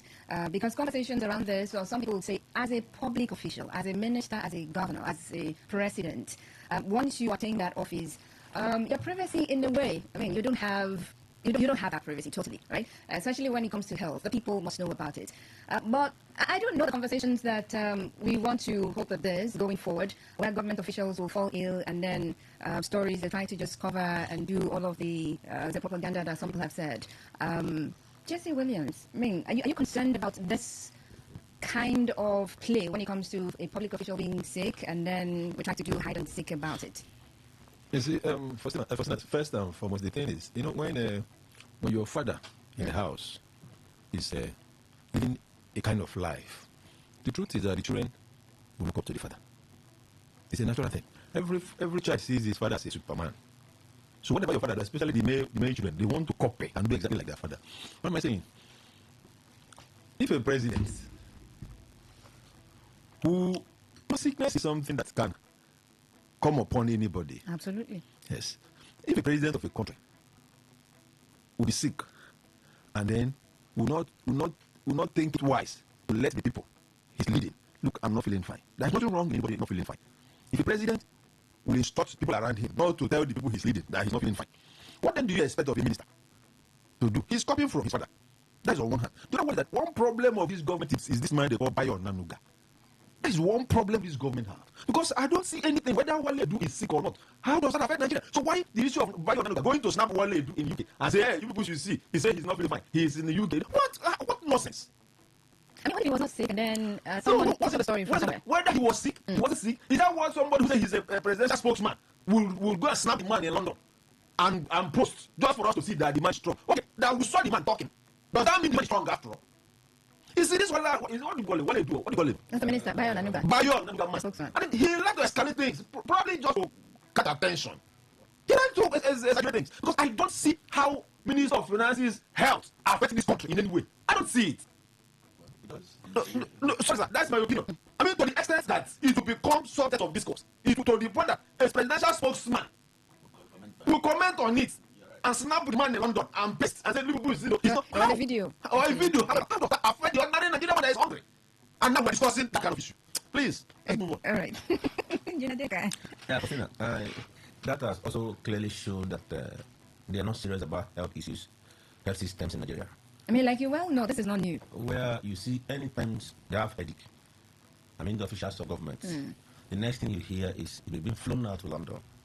And I asked, are they not the same human beings who are treating or taking care of them in London? Are they not the same people that are also here in Nigeria? First now, they are the same people, human beings, facilities. But they decided to impoverish you and I here. And any little thing, they take a flight. How much is flight ticket to London? Why not build facilities like that and train our doctors here in Nigeria? First now, we come here to speak for development. That's what we come here to do. We'll tell the people how it is. Not that we don't like it. You are sick, no doubt. Everybody will fall ill one day. Everybody do. But the next thing you hear, the money is flowing out. Why can't you take the person, or why can't the person go to the hospitals in Nigeria? Are there no doctors? Or you're not paying doctors. You're not training them. No, and you want to see that, okay, is there no money? In fact, this government said, I hear one of them said, this is the only time that government has got money in Nigeria. This very government. They said they have enough money everywhere. So if you have that money, why not build the facilities here? Who can travel outside the country for medical? It's only them. So telling them that own this country. For saying that, what they do is very critical to the Nigerian system because he's the coordinating minister and Minister of Finance. So, but if he's ill, take out and take care of yourself, no doubt. Coming to the public to come and tell us he's in the act fair, one hand in the pocket, he's watching, he's doing this. That is not Nigeria's problem because Nigerians are hungry. Nigerians on the street are hungry. I heard about one who went for labor. Who could not be, there was no light. They were trying to use torch lights. And the woman gave up because there was no facility. So why do you bring down your facilities to always fly out the country to go and have good medical care? That's not fair for the system that we operate. So why not them? In fact, I'll write a letter to him now when he comes back anytime. I say, well, please, Minister, you are back from there. How do you see facilities there? Why don't you go to the hospitals in Nigeria? One was built in the Cancer Center.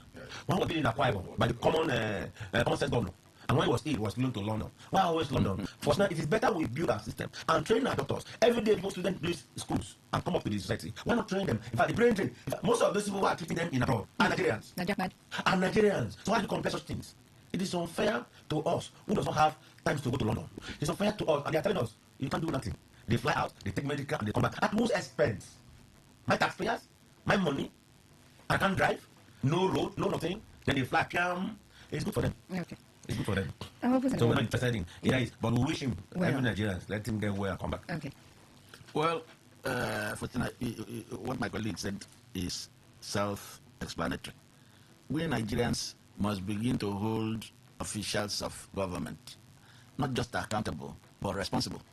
By that I mean that we need to demand, now that President Tinubu is using duster to clean his table so that we can be impressed, since we have no opportunity of looking under the table to see what is hidden there. The things that the eyes can see, suddenly the government has woken up, they're sharing so much money, they're investing in this, they're investing in that. Fine. Now that he's doing that to impress us against 2027, we need to demand of him that no Nigerian official should go out for treatment overseas.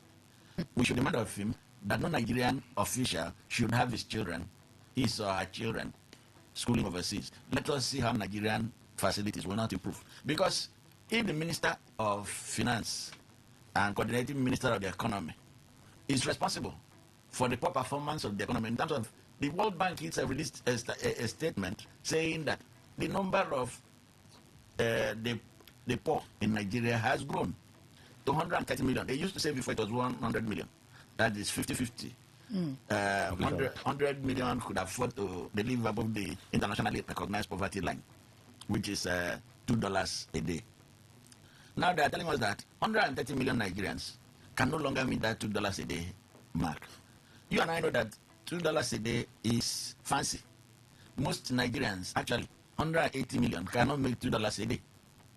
There are very few Nigerians whose income, earning, and ability to spend is at the level of $2 a day. Not many Nigerians can afford to spend 3,000 naira every day on themselves. They are not making it. They are not making that much money to be able to spend 3,000 on themselves. And you and I know that 3,000 naira is below $2. That means they're living deep into poverty. Now you come and tell us that Waleed or any other minister has access because he is feeling ill. He travels to, in fact, don't blame him that he got to London and go well. Anybody who is in Nigeria is sick. Completely sick, because how do you stay surrounded by citizens of a country, citizens of your own country, people whose communities you know, including your own community, that live on less than $2 a day? $2 a day at current exchange rate is 3,200 naira, right? If you take 1,600 as for a dollar.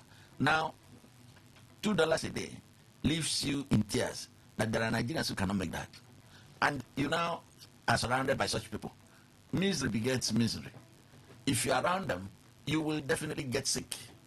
So, Waleed represents the story of Nigerian government officials. It's the same thing, the same affliction our governors suffer. Every weekend, after they collect jack, they fall sick and they go outside Nigeria. When they go outside Nigeria, many of them gather in Abuja, not because they love Abuja that much. It's because they want to run away from the problem at home. The misery in their various states. The poverty level is like a flood swallowing them. And there is nothing that is being done. The wife of the president is going around with a program which we recommend her for. Raising hope, keeping hope alive. At 50,000 naira per recipient. What kind of hope is that? 50,000 naira hope. 50,000 naira hope, you're right. What we need is to have a clear policy, emergency policy of a Marshall Plan that brings investment industries into every senatorial district on a massive scale to enable most Nigerians get their hands into something meaningful to do and to take away the army of the unemployed on the street that are dying, so that Waleed will not fall sick for being in Nigeria. All right, so because as soon as he got into London, the fresh air of a people with hope, a people who are living above poverty line, a people who are recognized as citizens, revived him. Okay. He didn't need much, but that's also how our All right, president so from time to time runs to France. Let me get the views of Mr. Andrew before we go on the news break on this mandatory issue. I mean, other times we had stories of, the president was sick, and then, no, he's well, he's okay, he's doing fine, and then at the end of the day, what happened. But let's get your views before we go on the break. Well, see, first of all, I don't know what maybe those in government think that they are superhumans. Every human must be sick sometime. If a dude is sick, I'm only sympathetic to him because his condition, his body condition has changed. But there is nothing spectacular about it. A dude is a human, just as a man is a human. So why do you have to conceal for every time that they do so? You see, I have been sick. Maybe because I don't have money as much as I do because it's in government. And I not visit London. Yeah, but I've been taking care of myself here in Nigeria. You know, this thing happened when Buhari was there. Nobody made effort, even though he's a public servant and they were using public money to cure him. Nobody made effort to tell us exactly what was wrong with him. Even until now that he's no longer with us on earth. Nobody knew exactly what he stayed long. Then every time the president went back on a trip to France and people will say, I don't know the truth, that he's going for medicals and all that. What I'm only asking is that, are they not humans? Why are they hiding these things? Is it because if we hear that, for instance, President Tinubu is sick, it will happen how? I don't understand. Because for saying that, whether you are in government, you are not in government, whether you are president or you are not, someday one must die. Ever since human fell short of God's standard and he made that pronouncement of death, it's not partial at all. It happens to anybody when it happens. And they will take it. So when they do a waiver, in fact, you are thinking he went to London and then got well. Was he that sick in Nigeria? Well, the presidency said yes. But when the Sahara mentioned that he's been found abroad, they denied that. Suddenly we heard that he's gone abroad. But the issue is that Like I always tell people, if you want to go to Aba, you follow Choba Road or you follow Allo Road, your destination is Aba. Okay. Edu is in London. Yes, So he finally was doing abroad. Let him get well. Right. But if he doesn't get well, it's just what has been happening to every other human. That's all. There's nothing special. Okay, so I didn't say that part. Okay, from me. Anyway, let's go on the news break and we'll be right back. Stay with us.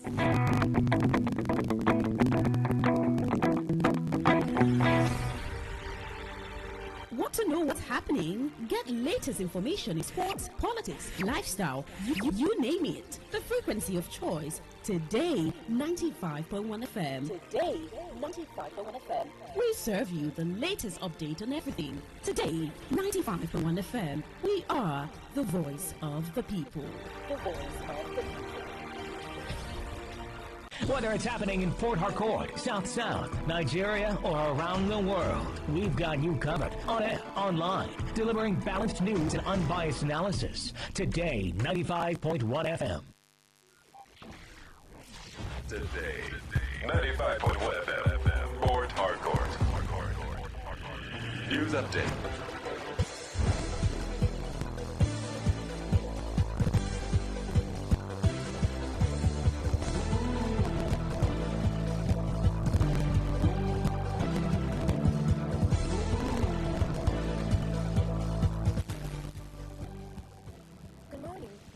Here's the news update on Today 95.1 FM. I am Miracle Emmanuel.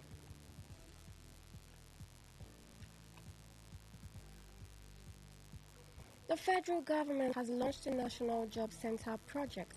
A nationwide network of employability hubs aims to tackling unemployment and promoting dignified, inclusive and transformative work for Nigerians. The Minister of State for Labor and Employment, Nkiruka Onyojocha, announced the initiative while speaking at the MasterCard Foundation annual Nigeria Partner Convening held in Lagos yesterday.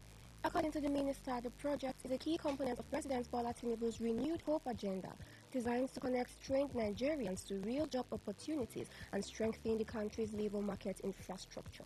She also unveiled the Labor Employment and Empowerment Program, LEAP, a flagship initiative of the ministry targeted at enhancing the employability of young Nigerians and bridging the gap between training and employment. Reaffirming the ministry's commitment to the President's Renewed Hope vision, Onyedocha said the government will continue to pursue policies that promote employment creation, social inclusion, and economic stability. Meanwhile, the Minister of Solid Minerals Development, Dele Alake, says schools in Nigeria charging tuition fees in foreign currencies should be closed. Alake made the call at the Nigeria Gold Day celebration on the sidelines of the 10th edition of Nigeria's Mining Week, themed Nigeria Mining, from Progress to Global Relevance in Abuja. He criticized the practice and described it as a part of the leakages and loopholes in Nigeria's economy, threatening its growth. The minister said the federal government was introducing various measures, including digital mechanisms, to ensure that all leakages in Nigeria's gold value chain were blocked and every loophole sealed. He said the move would reduce room for interpersonal transactions, thereby reducing the propensity of corruption, which would further position Nigeria's gold as one of the global pillars of means of exchange of value. He said the federal government's National Gold Purchase Program, NGPP, implemented through the Solid Minerals Development Fund, SMDF, was designed to shore up Nigeria's foreign reserves and strengthen the Naira. Former Ekiti State Governor Ayo Fayose says the 2023 presidential candidate of the Labour Party, Peter Obi, is the only remaining opposition voice in Nigeria. Fayose made the remark during a television program while maintaining, however, that no one would defeat President Bola Tinubu and the All Progressives Congress, APC, in the 2027 presidential election. The opposition leaders, including Peter Obi, former Vice President Atiku Abubakar, former Kaduna State Governor Nasser El-Rufai, and his River State counterpart Rotimi Amici, among others, have formed a coalition to wrest power from the APC in 2027. The coalition has also adopted the African Democratic Congress, ADC, as the political party to carry out their mission in the 2027 elections. However, Fayose has dismissed the ADC's threats to the APC, saying the opposition party is going nowhere. And on the foreign scene, the African Union has suspended Madagascar with immediate effect after a coup saw an elite army unit seize power following President Andry Rajoelina's impeachment. The military leadership under Colonel Michael Randrianirina has promised elections within 2 years after President Andry Rajoelina was impeached following weeks of popular demonstrations. The international community... Everybody wants a life of true financial freedom, but freedom starts with knowledge. We are a global force with over 35 years of experience. From Lagos to London, Dubai to Hong Kong, Handtech can be trusted. Start your trading journey by joining our free mentorship classes with the Handtech social app. You can copy trades from profitable traders automatically with ease. Stay ahead of the market with Insight Pro, expert strategies, and smart analysis right at your fingertips. And for skilled traders ready to go big, get funded with H Trader, our Obonge prop firm. Keep up to 90% of profits. Handtech, trade better. For more information, send your name and location to 0805-690-5612. That is 0805-690-5612. Tune in for a journey beyond the ordinary. We are not just a station, we are the station. Today, 95.1 FM, the voice of the people. It's been an exciting week. It's been an awesome week. And just in case you missed out on our big stories this week, we got you covered. Rewind comes up every Saturday, 6:30 a.m. And here you get a total rundown of all the big stories and trends for the week in River State. And this is brought to you by your premium talk radio, Today 95.1 FM, Port Harcourt. Rewind, 6:30 a.m. every Saturday. Don't miss it.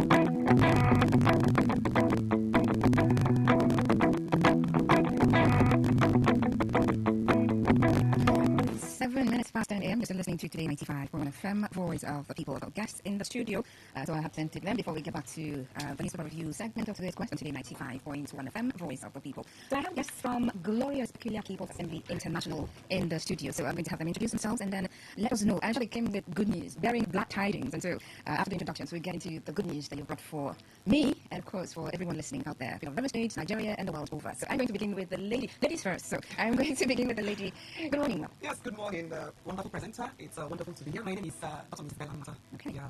All right, and to Sir. Thank you for still greeting you. I've been listening to your programs for years. I've been yes. Oh my goodness. Kelly, and all that. Okay. All the analysts, I can tell all their names. Okay, my name is Dr. Vincent Mata. I'm the coordinating pastor of Glorious People Assembly. Okay. Last but not least. Good morning, House. My name is Ade Bionke, Pastor Ade Bionke. I'm the program coordinator for DPP Raboto campaign project. Okay, so is that program coordinator? Does that mean we have a program or you have a program? Yes, we have a program going on. Okay. Actually, before we talk about the program, we want to build a foundation. Oh, okay. We have a mandate from God. That was in 2015. Okay. God told us to take the gospel to the rural areas, which we have consistently done for 10 years. It's been awesome.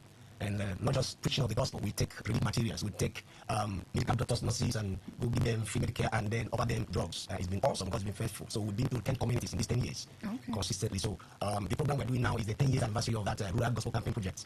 We want to do it in a conference form. It's called Go Forth Conference to see that's about soul winning, reaching out to the rural dwellers and showing them the love of Christ. That's what the program is all about. Okay, so the program, your program coordinator, right? Yes, ma'am. So in addition to what you said, it will be a very, very great blessing for every one of us and those that will be here that will be part of that program. Because we want to share what God has blessed us with in the past 10 years that we've been going for this program.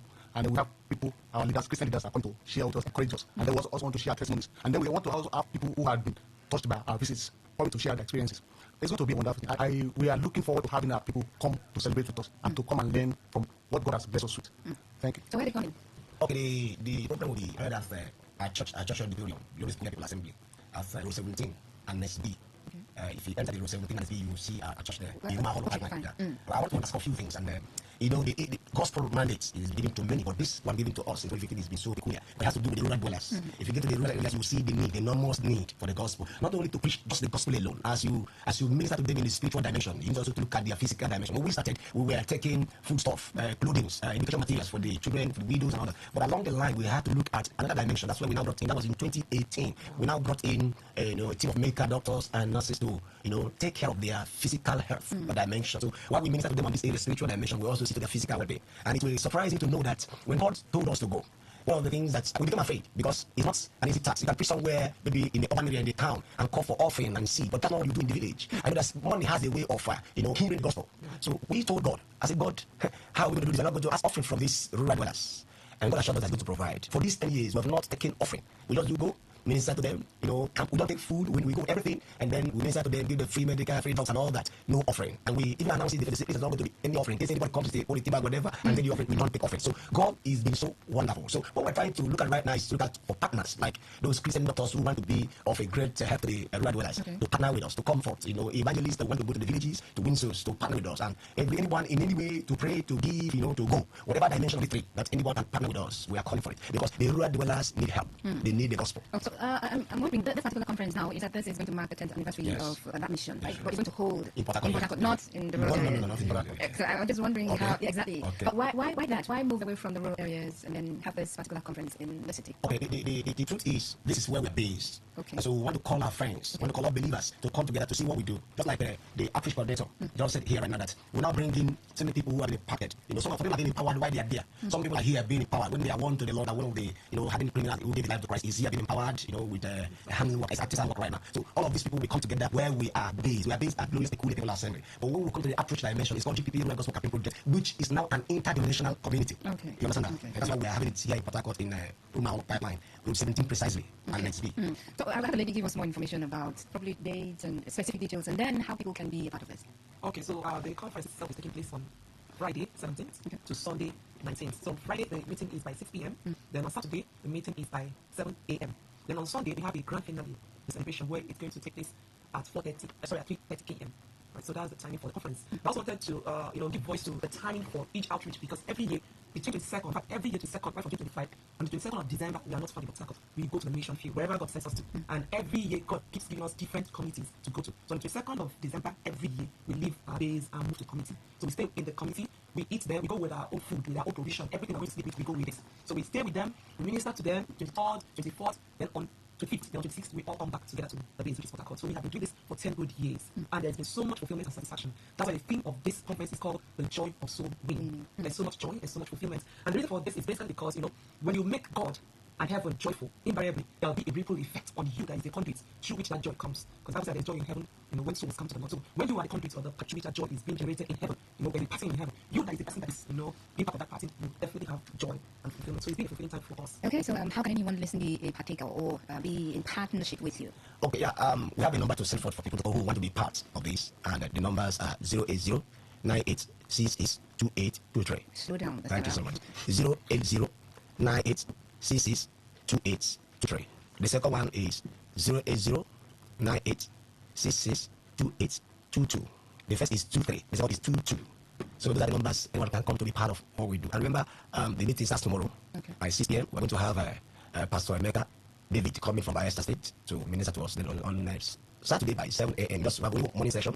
We'll have another guest speaking to us. Then on Sunday by 8:30, Apostle Eugene Noble will come to minister to us. And the theme is the joy in soul winning. There's enormous joy in soul winning and reaching out, especially to the rural dwellers, where you can ask for seed or offering, and you are the one giving out. All right. Thank you so much, my guests from Glorious Equity People Assembly. And I hope that people would call to be in partnership with what you do to win souls so heaven can rejoice. Thank you so much. Thank you so much. Thank you so much. I appreciate it. All right.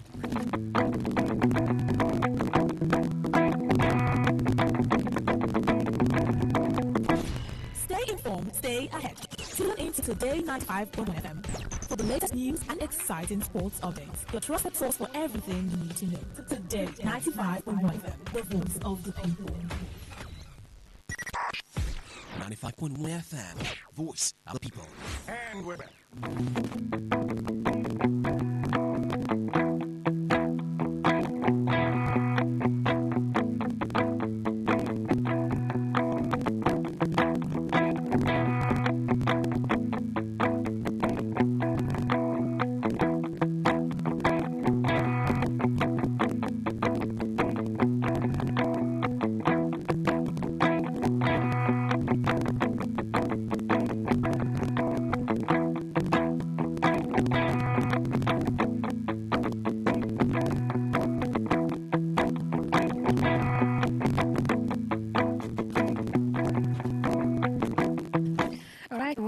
20 minutes past 10 a.m., 21 minutes now past 10 a.m. You're still listening to the newspaper review segment of today's quest on Today 95.1 FM, Voice of the People. I still have the panelists here with me for conversation. And then we're moving on to our next story.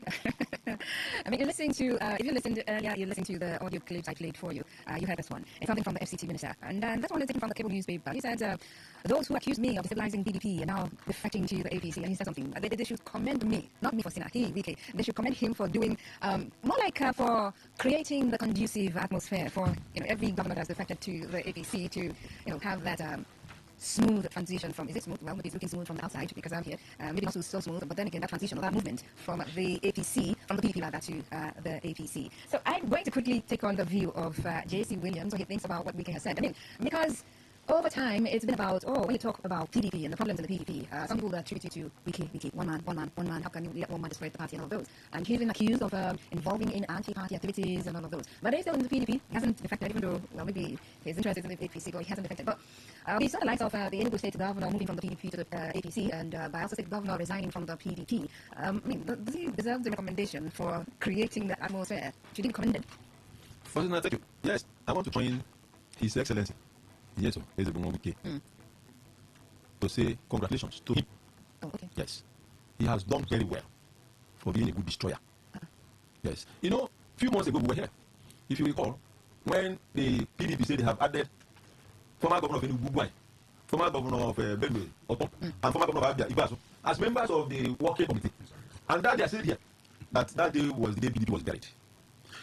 Party, when a political party turns out to be an organization and not even respect that fear one man, because that one man says, when all of you left the party, I sponsor the party with whose money, university money. When the political party gets to that party where they fear one man, that party is gone. So I commend my brother Wike for being powerful to destroy a political party that once claimed they were the largest political party in Africa. One man, for whatever reason, the entire PDP yielded that he should destroy the party. Now let me tell you this: I am, who is the national secretary of PDP, it's funny. Sometimes I just feel like I shouldn't talk about Nigeria anymore. Secretary of a political party, no political party. There is no activity of APC that you don't see him there. And then they will boldly announce him and introduce him, the secretary of PDP, and he will get up and wait for people. What do you solve that? So, you see, only the question I have just for the Almighty Wike is money, please. The Almighty. Yes. They said, in Bible, they say you have want to have gone and fought a good fight. When somebody died, they say we have like more by now. They say he has fought a good fight. He has that's how they used to put that in. But Wike, my brother, has fought a good fight. The assignment he was given to by the ruling party, he has concluded. So this is the assignment? Yes. Move governors from the PDP to the Not just the governor, destroy the party. Let me tell you, it's like exactly this access day. That what exactly is chasing a second-time governor? The ruling party, they don't force it. I'm a member of APC. Yes, our party.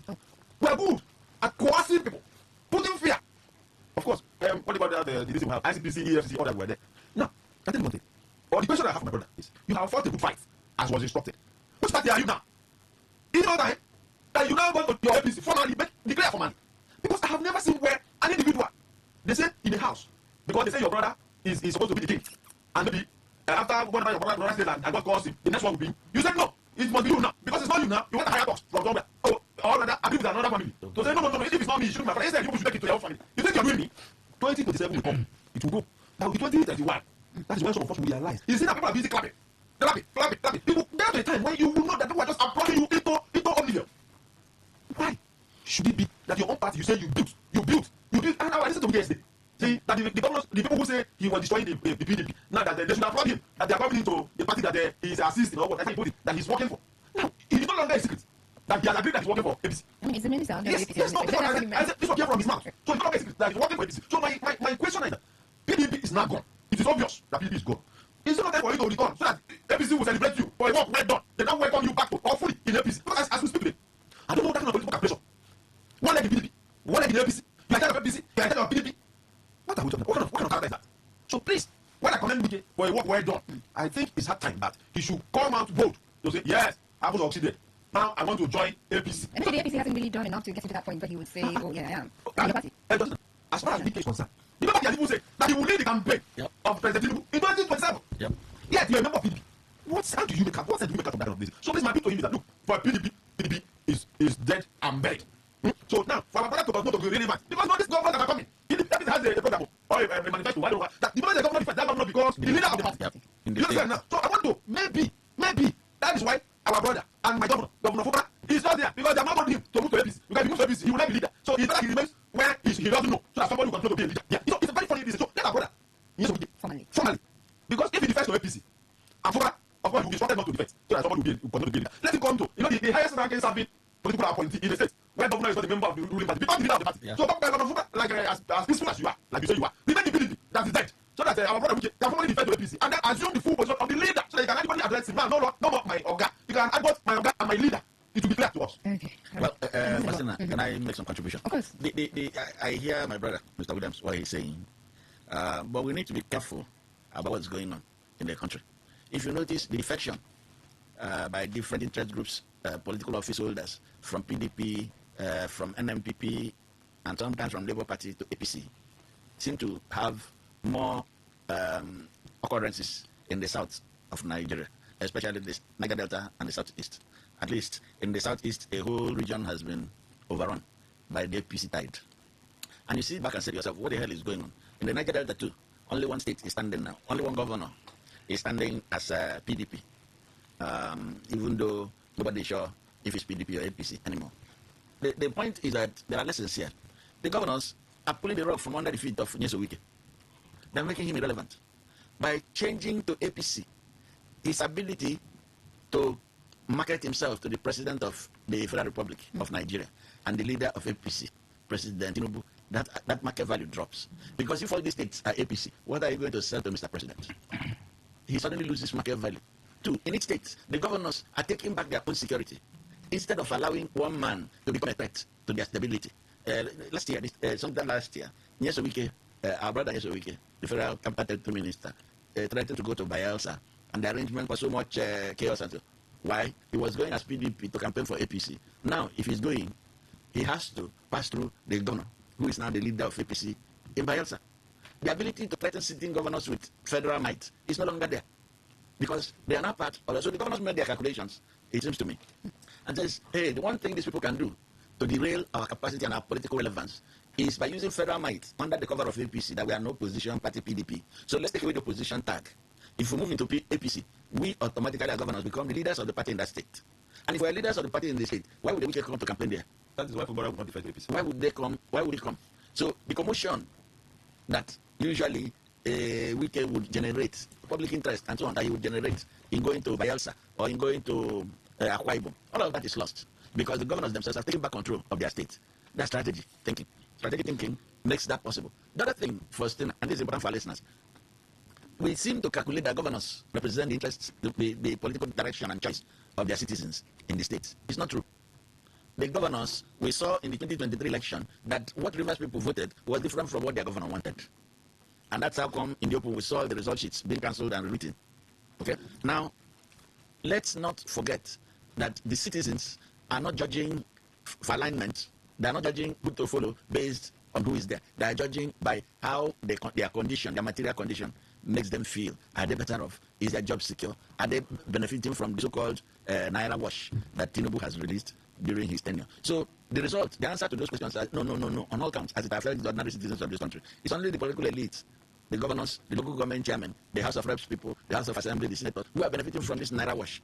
So the citizens have a mind of their own, and all what we need is a system that will allow them to express their position. Will 2027 be like 2023? Not if Nigerians, the way the system is pushing Nigerians, first thing, haven't you noticed, nothing has happened because our governors initiated what favored. Most of our governors have not initiated anything that favored the masses. The masses have rather taken it upon themselves to make demands and get success.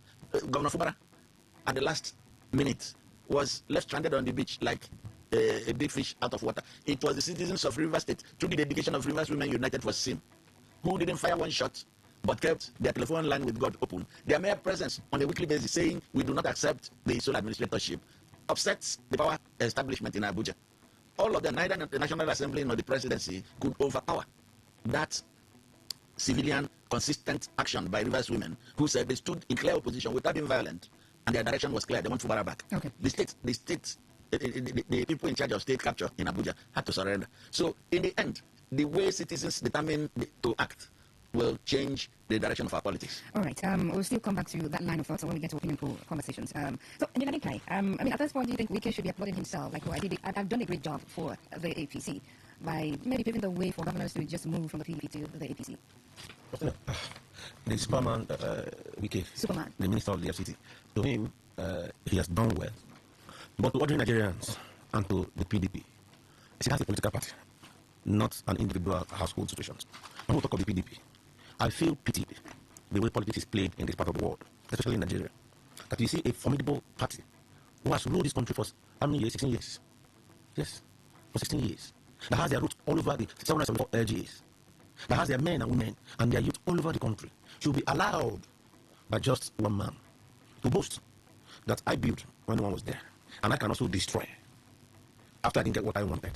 Because the 2023, 22 presidential election shows clearly that His Excellency contested for presidency, the primary, and lost to Atiku Abubakar, former vice president. And from that day, like we are told by Gino, after the several 19 calls or 16 calls for vice president slots, since that could not come, even when he vowed that he will work with anybody who wins that election.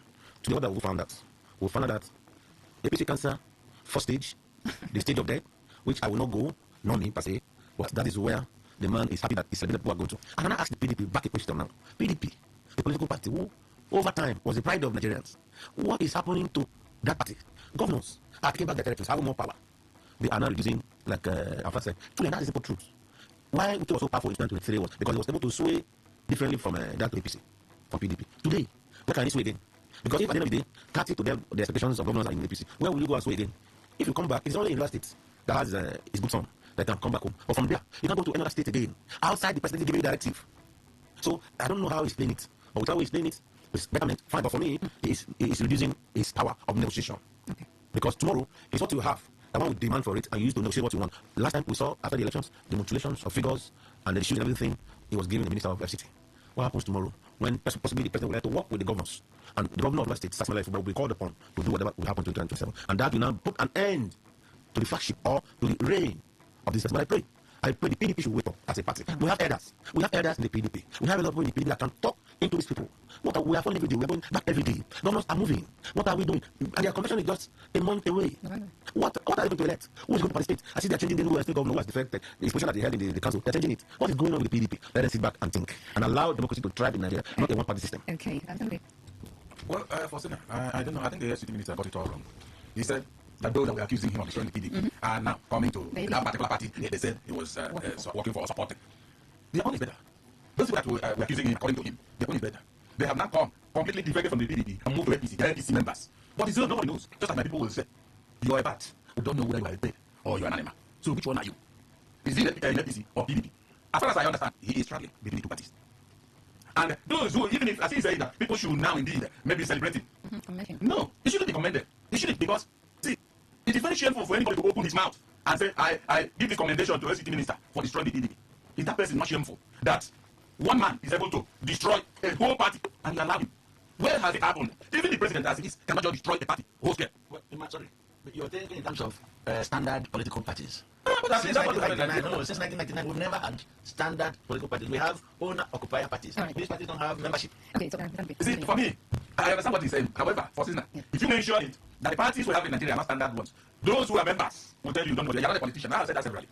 But they have not allowed me to say anything because they say you're not a politician. You're not one of us. That's why you are saying that we are not standard parties. So now giving it to them that they are standard parties, even though I know deep down they are not. But let me give it to them the way they are accepting. I am saying, when one person arises from a political party and you are accusing him and he's systematically destroying the party, and there is no discipline that is meted out to him to checkmate him from that his course of action, who is to blame? The political party, not that individual. Because who gave him the allowance? The latitude to operate on jet.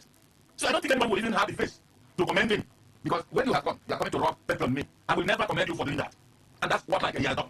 He has destroyed according to him. But see, for Sina, will the LCT minister deny the fact that? Or was it they call them G5 or what? G5. Good. What was their activity? Anti-party. That's what they considered as far as you play them here and play the PDP face to face. The anti-party. The PDP had a presidential candidate, no matter how he emerged. And I don't know how he emerged. He came talk in the what they call the convention or primary school. He came talk. Even when Tambo had not handed over his structure to Atiku. Atiku was first, then with the second. Atiku already was not leading. So even if they have stopped it, okay, Tambo is not going again. And so forget about the structures and all that. We can Atiku will still carry it. So for me, he won well, and later on, this G5 was waging a war against him. And that was against the establishment of the PDP. And the PDP couldn't open his mouth. And then you tell me to come back. Those who in fact were the PDP to come and comment. Those people that are defected, we know where they are. What I'm asking, where is he? Okay, so racing just now. Let's get on to opinion poll conversation. I have two actually, so we're just going to be brief in our analysis for the two stories, so we can open up the phone lines. It's close to 11 a.m. already. The first one here: PDP governors running away from mess they created. That is according to Senator Serake Dixon. And well, it is one simple question that I asked for all the governors that are moving from the PDP to the APC now, because he was asking what is pursuing them or what are they pursuing. But he says that they are running away from the mess that they have created. Well, how true is this statement in Jadikai? Allegedly, it's not so much, man. Allegedly. So they don't want the establishment of the states to catch up with them. That is the crumb of that matter. You know, tell me, you have a state government, a second government, for example. Let's go with that very fact. What is pursuing you as a colleague? What is pursuing you? You don't have anything to lose. Other than to work for your people. And that's why we think you're being elected for.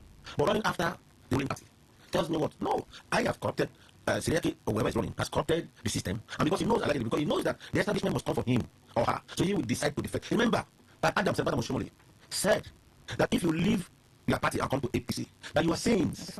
That you are saints to be forgiven. So on that toga, any of them who has taken so much baggages, not bags, first not bags, baggages. Go and look at their books today now. Go and open the Siriaki Dixon book. How much has comes in? How much he has used? And how he used it? How much has come in? How much has he used? You will see that he will see enough mess. So for him now to cover the mess, as according to Adam Shomole, just go that place, go to APC and you see from. And I have a question: where are people in all this? Where are the people? And I want to commend the deputy governor in Bayelsa who do not join him, because nothing has pursued that one. Nothing has pursued that very one. He's clean. Because he's according to political sense, they call it spare. Sorry, that's what because if the government has no work to do. Until the government says, okay, I'm traveling today, you can go 2 weeks, you can take over. So for now, the man is clean. That's why the man is not going to nowhere. But I have a question to Doide. You are comfortable. You've done your self-content. You are end this down to 8. What are you running for? The election will not be conducted at this general time they will conduct the election. So what is if you are not afraid of being arrested or being haunted, because the craftiness of the president is what they're using, the intimidations. They are giving them, they say they're pushing more money to them. Meanwhile, the citizens are not feeling the money. So they will ask you, we give you some amount of money. Where is it? We know how you use it. You flow it. So they are all scared of the system. And I give it to President Bola Ahmed Tinubu for doing this, for intimidating his own fellow people who elected, the same time he was elected, because he wants a second term. But for instance, the people of Nigerians who have been affected by the day-to-day knowledge of both these governments will decide what happens in 2027. Okay. But let's wait and see, because if they run, rat is pursuing, snake is pursuing, that used to swallow money, monkey is pursuing, that used to swallow money. We'll all wait and see and what happens in 2027. All right, I'm always involved. Please, you have to keep it brief so we can attend to other story for opinion poll. I hear Senator Serake Dixon. There is merit in his suspicion that the governors that are switching sides might just be running away from the mess that they have created. That applies to all the governors who had ruled since 1999. The difference is that under Obasanjo's leadership of the PDP and as president of Nigeria, he actually used the establishment to harass members of his own party in the PDP. He used EFCC, he used ICPC to attack those governors he thought were out of line in his party. In the case of APC, they have taken the alternative route of saying that once you join us, your sins are forgiven. That could be true. But it could also be that, as I said earlier, Governor Doyediri and others are not worried about any mess. They are worried about the hurricane that people could unleash on their states in the last days before 2027 using federal might and under cover of APC if they remained in PDP, if they remained as opposition. Anybody who wants to insult your office could claim before Tinubu that he is fighting opposition. So in order to take that thing out of their armory, you join APC, become the leader of APC in your state, and where will the opposition come from now? So you can have the administration. It's a strategic masterclass for them to have done what they have done. But that does not mean that what they have done carries the people with them. The people of the states, the Niger Delta states have been PDP states from 1999. They have been PDP states from 1999. Part of the reason why those who were associated with then Governor Rotimi Amechi did not succeed in the 2015 elections was because the Niger Delta people didn't forgive that he, from studies we did, that he led the efforts to dismantle the tenure of President Jonathan, who they saw as a fellow minority man. It recalled to them the experience of the minorities in the 1940s when Zik went, in the 1950s, when Zik went to vie for office in Lagos. And Professor Eyeta was elected leader of the NCNC in the East. Eyeta, a minority man. By the time Zik went to Lagos, won Lagos seat but lost the West, and therefore could not become leader of the Southwest. Awolowo's party, the Action Group, won the Southwest because a number of NCNC Yoruba people defected to Action Group. Zik decided to come back. He found himself stranded. Awolowo was leading the Action Group that was in the majority in the Southwest. Ahmadu Bello was leading the NPC that was in the majority in the North. And he was nowhere. So he was advised to come back home and lead the East as leader of Eastern region. He came back and the Igbo members of the NCNC said to Professor Eyeta, resign so that he could take over. And the man said, I was duly elected. Is it because I'm a minority man that you showed me aside? That was what created the first internal crisis of the NCNC. He was shoved aside and the minorities decided to form their own political parties. It's almost time for so that experience motivated the Niger Delta people under Jonathan to vote for PDP against the young APC. Now APC has matured 10 years after on the seat, and it's payback time. The minority people may not forgive. That's all right. Mr. Ndukwe, your thoughts on the issue of governors running away, PDP governors running away from mess that they created? Well, it looks as if only Serati Dixon knows the mess they created. And which mess did he tell us? At least you should point out at least two of the messes they created would have been enough. Now that he did say it, I would say no, I disagree. Because a lot of people have been, in fact, even those that are not governors, they've been defecting from one party to the other. Now, himself has been a governor. If these ones have created messes, so himself also created his own. He may have created his own that time. So I do not agree at all. Now, all I know is that the governors are apprehensive of what the leading political party may do to them for whatever reason, because the administration of President Tinubu is not coming out openly and roaring like a lion, but strategically intimidating people. And those people that do not go over to. You see, when I said I was in debt or whatever he did, I said, no, this kind of thing will happen. Then I remember in Kano State when President Tinubu wanted to say either something about the APC. He said PD, APC. I also thought it was a joke, but I'm saying it live in action. So what do you think? When they are making all those things, you think that they're jokingly deviating. They know where they are.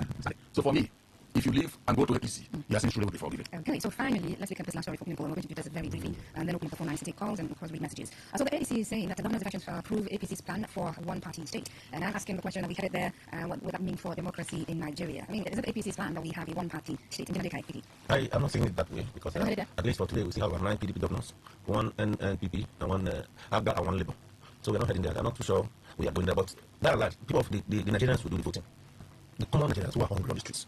Governments cannot influence that part. We saw it in 2023 when we never had the Leopard never had a governor. They didn't have a sitting senator over there, but they're able to come up with a governor and the millions of votes that Obi had. So I'm not saying even when they want to, even when in quotes they want to get that, but Nigerians will do the actual voting when it comes to 2027. So is Nigeria that will prevent the nation from heading to or getting to that zone of one-party system? See, whatever is going on today, whatever is going on from the presidency, Nigerians will take into a very good factor.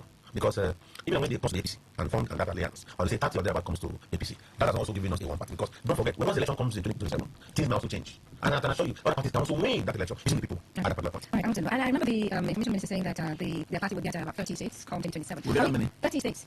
So do you think we're headed to that point where we say, oh, Nigeria is a one-party system? No, it's 2050. 2050. In 2023 August, I did an article for US Africa Magazine in which I projected that the APC might really be interested in a one-party state in Nigeria, and that President Tinubu will be heading for that. From the way the policies he had identified, the policies he was chasing, which were all elite-based in favor of the political elite of this country, without doing anything to uplift the poor in the country. The political elite were bound to follow him in order to share in the money and leave the masses stranded. So a one-party system was always on the card from 2023, June 1. The one-party system was always on the card, and you could see it in the National Assembly. There was no effective opposition. You could see it in the various states. All the states in the country are running one-party legislatures. Which state, apart from Lagos, would you look at and say has more than one party functioning?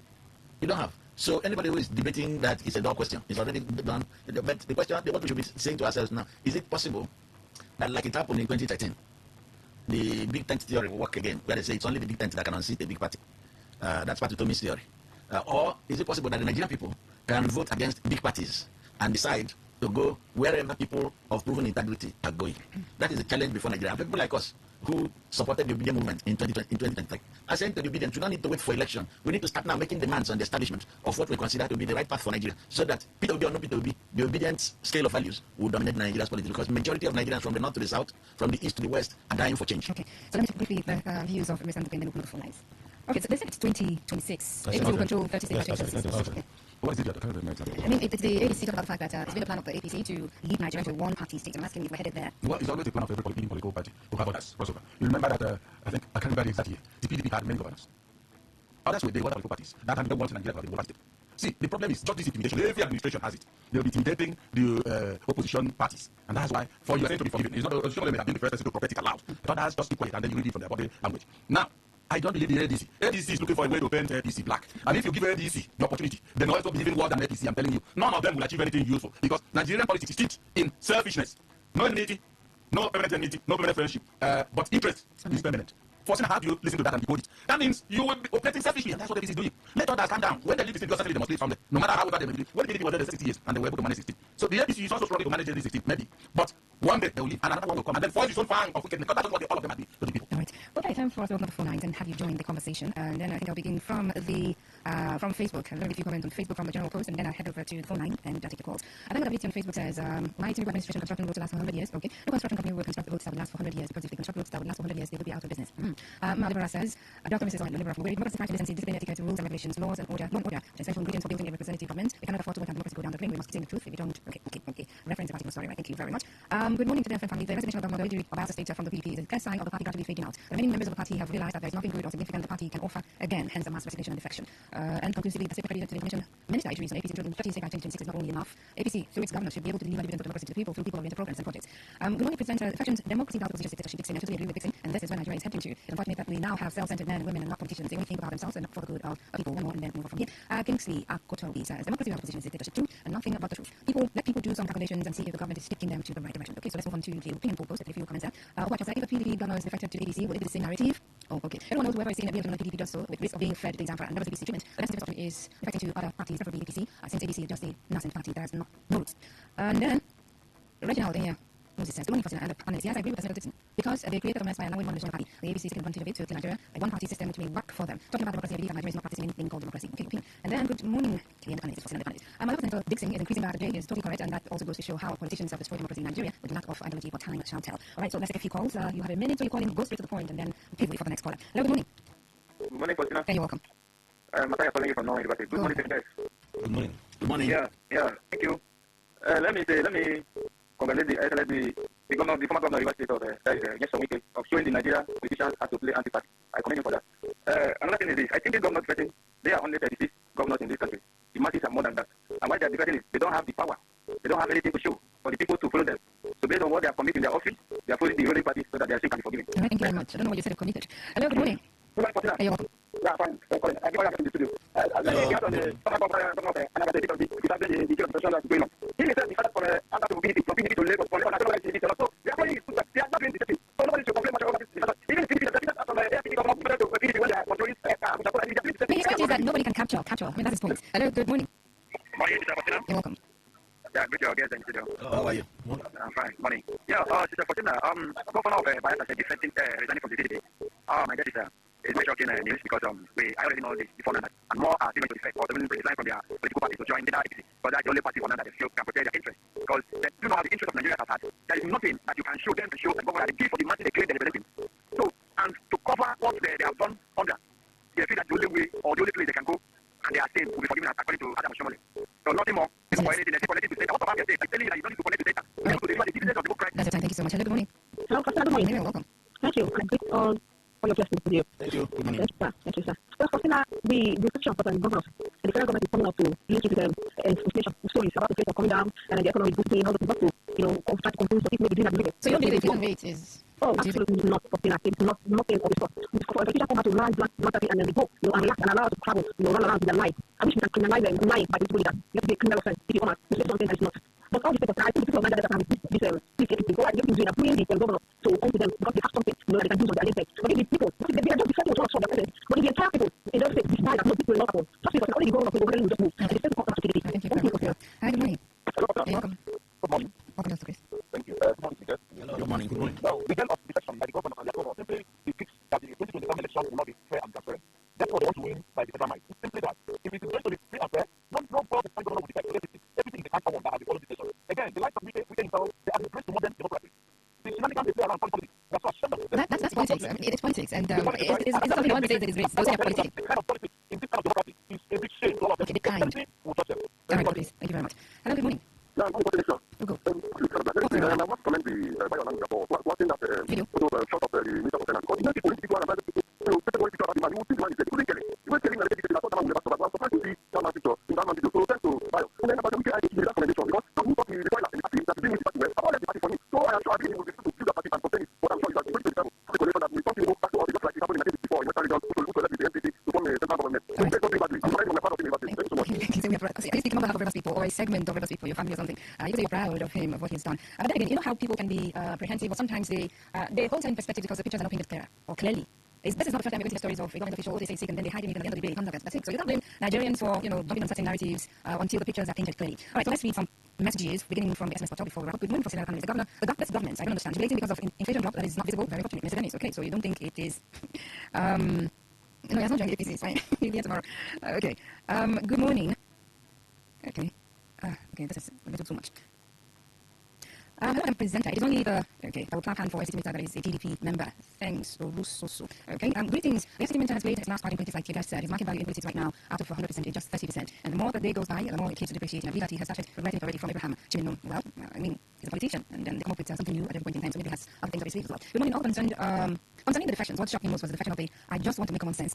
Memory Bruce. It truly shows politicians' black character, like Elder Ima would say, selfish interests is their common denominator, just want to make common sense brings. Well, it's their interest, they'll tell you, or the interest of the people, they will tell you, whether you know or you believe that is nothing like this.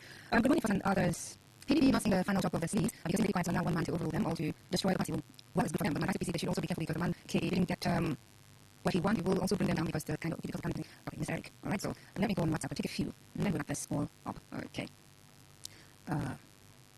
Too bad Nigeria is fast turning to one-party system, or you believe that, which may not be healthy for our dying democracy. Christian Williams from EWG. Okay, Christian Williams, thank you. Inflation rates are calculated with our figures, data, and statistics. It doesn't really reflect the reality around the country. And most times, the figures, data, and statistics could be manipulated or approximated and given out to make the people believe that the government is doing well. Rather, the reverse is the case. Inflation is dropping, and the struggle for survival in Nigeria is increasing. That is 115. Augustine guarantee. And please to be blamed for the court of. No, not blame. Good morning, Foster. Military finance running away from the duty with excuse of ill health goes to show how incompetent our leaders are in terms of international meetings. Just a few days, his international trip, he became sick. Did you see the video? It's well, that video. It's doing well, that video. What I do is, the words I'm saying here, they are strong words, very, very strong, very.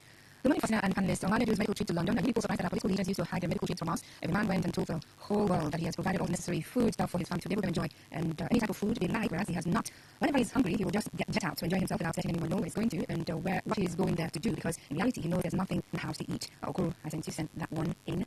Okay, so that's about all. So I'm trying to get access to X. It's not working at the moment. Okay, so I'll just take one more from WhatsApp and then I'll be that. Okay. These elections are simple confirmation that they are little above. God, thank you. You can't blame the governor for defecting. You know the battle governor is very close to him. Maybe him as a that he may soon witness a state of emergency, and defecting was the best thing for the people of Bayelsa. Maxwell.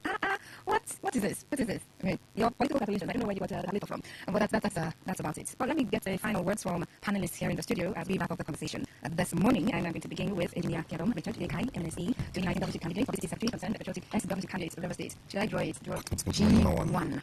Thank you, Faustina, and thank you to the FM. Very good River State. But let me give it to Nigeria's presidency. Whatever they are doing and the calculations, though it's very good on paper, but let it translate into people that are suffering in Nigeria. Okay. Thank you very much. And to Amo Hussein, also Freeman, Managing Consultant and CEO, Grain Consulting. Well, friends, let us guide our path and stand for our own interests.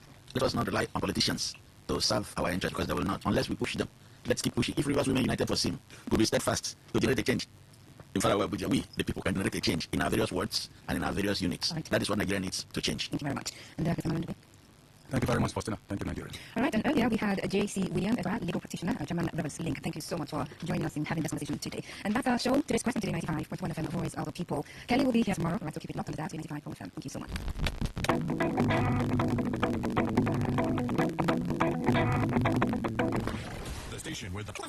As the voice of the people, we make sure that no one misses out. On Today 95.1 FM, there's something for everyone. Our tech shows because tech is new money. Our kids shows because we love the little ones. Our Gospiration because it's the moment of truth. Our High Life show because High Life is vintage. Our show with the unfriendly. Our night show because we care about school of life. Our Nostalgia Drive because old is gold.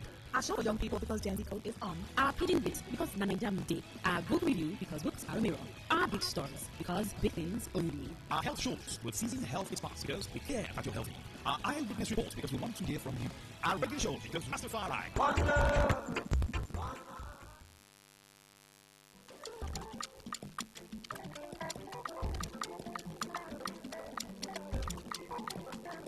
It's KJV. Tell me what you again. I put money to the fame. I know you got to know this on my door. Tell me what you again. I put you soon open the pain. If I don't get to chocolate, if I don't go champagne. Is it like how difficult I get? I like my piece of mind, no achieve. Is it like how difficult I get? I like my piece of mind, but then I've been a choice over. Think too much on this my mind. Even some of my guys, they love me, I'm gonna spot from the man's food. Once a broke, I sleep for food. Yeah, my guys are a bag of dreams, the dreams on. Is it like how difficult I get? I like my piece of mind, no achieve. Is it like how difficult I get?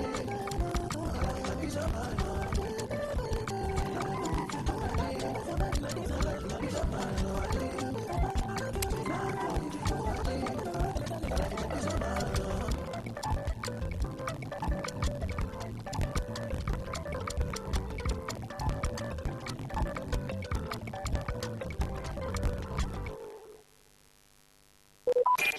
Talk Radio. Hey, listen, Talk Radio. 95.1 FM. Get ready to turn off the volume and dive into the heartbeats of entertainment. From the hottest celebrity news to trending music, divas, viral moments, and behind-the-scenes drama. This is where the fun never stops. Tune in to Entertainment Today, only on Today95.1 FM, Voice of the People, your station for pure entertainment. Weekdays, 11:30 a.m. Entertainment Today, where your favorite stars and stories come alive.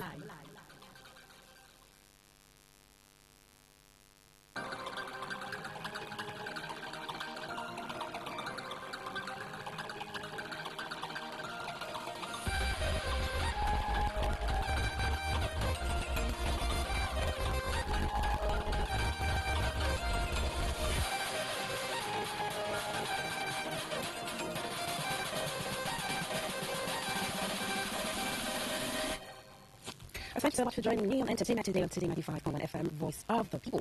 Well, it's a beautiful morning. It's Thursday, October 16, 2025. How has your morning been? We're sure we've kept you engaged up until this moment. Do stay with us. What's the most interesting thing that's happened to you this morning? Think about this. I mean, sometimes we're too concentrated on the bad things. It's fun waking up. It's fun having something to eat, water to drink, your neighbors to talk to, family to call, a phone to take a picture. Take a minute to appreciate maybe the simple things of your life. My name is Queen Chima. Welcome to Entertainment Today.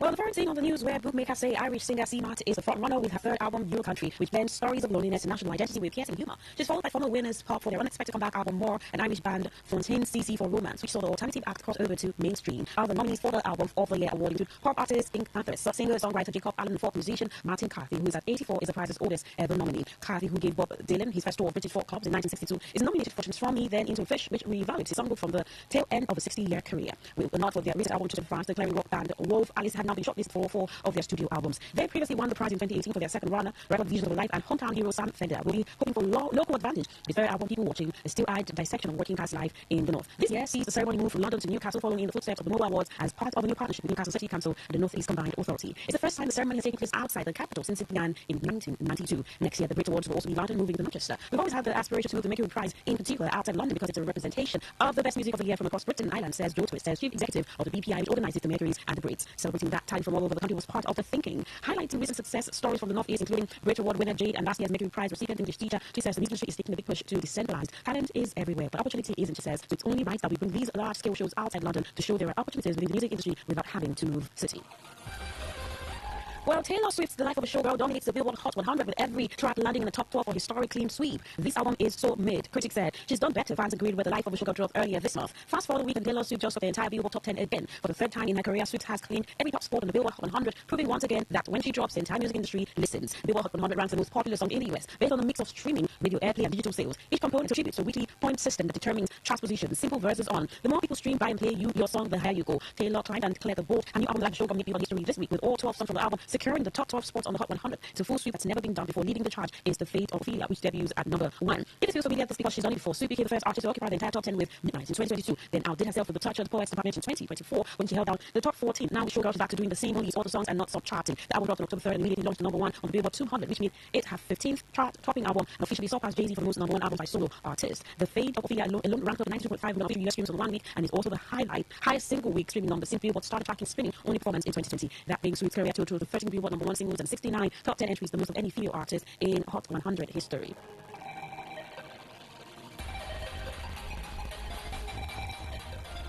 Well, in Nigeria, where Nigerian story My Father's Shadow has been selected for the United Kingdom as its official entry for the Best International Feature category at the 98th Academy Awards, becoming the first Nigerian story to earn that distinction. Produced by Fatherland Productions in collaboration with Mob and Element Pictures, the film was directed by Nigerian-British filmmaker Akinola Davis Jr. and shot largely in Lagos and Ibadan, or your state capital. Fatherland Productions announced the development in a post on X. My Father's Shadow is the first Nigerian story to be selected by the UK for submission to the Oscars for Best International Feature. To all Nigerians who watched it in theatres, thank you. As the first country in the world to show the film widely in cinemas, that theoretical run was the qualifying run for the submission the production company wrote. According to Variety, which first reported the story, the Yoruba, Niger Pidgin and English language film was chosen by a special BAFTA selection committee. It premiered earlier this year in the Cannes Film Festival on Certain Regard session, marking the first time a Nigerian title was featured in the festival's official selection and earned Nigeria a special mention from the jury. Set during Nigeria's 1993 election crisis, My Father's Shadow follows two young boys traveling with their entrenched father from a small village in Lagos amid political unrest. It stars Soped Deriso, Gang of London, and introduces Godwin Ibu and Chiwike Marvelous Ibu. The film was written by Wally Davis and co-written by Akinola Davis Jr., who both previously collaborated on the short-listed winner of the 2021 Sundance Grand Jury Prize and BAFTA nominee. In a statement started by Variety, filmmaker said, "We are so excited to see the journey of this film unfold for the film to resonate with audiences. It's a film that is at once intimate and epic. Films open minds and build understanding, bring different perspectives and experiences from all over the globe to the screen. We're so proud to be telling this Nigerian story and to sit alongside others in the international feature category that curates local to global stories, creating a diversity of storytelling that thrives through the power of collaboration." The film was released in Nigerian cinemas on September 19 by Film 1 and remains in theatres until October 16. music and video streaming giants Spotify and Netflix have ended a deal to bring several video podcasts produced by Spotify to Netflix's platform. The companies announced late Tuesday. On the deal, 16 video versions of podcasts produced by Spotify Studios and Arena, which was acquired by Spotify in 2020, will be available on Netflix starting in early 2026 in the United States, with other markets to follow. This partnership marks a new chapter for podcasting. Roman, VP and head of podcast at Spotify, said in a statement. Spotify also said that it was planning to bring similar opportunities to a wider range of podcasters in the future. I see this as a clear step in Spotify's strategy to accelerate its video podcast bed, which has become an increasingly important focus. Christopher Janot, an analyst at equity research firm, told AFP. Spotify first began offering non-music audio and video content on its service in 2015. It has since accelerated its investment in podcasts, and in 2019, it acquired prominent podcast producer in media. In a statement, Spotify noted that while podcasting began as an audio-first medium, it is now a vibrant, multi-format landscape. Janelle added that the agreement can be seen as another step in Spotify's ambition to establish itself as a broader media platform beyond audio.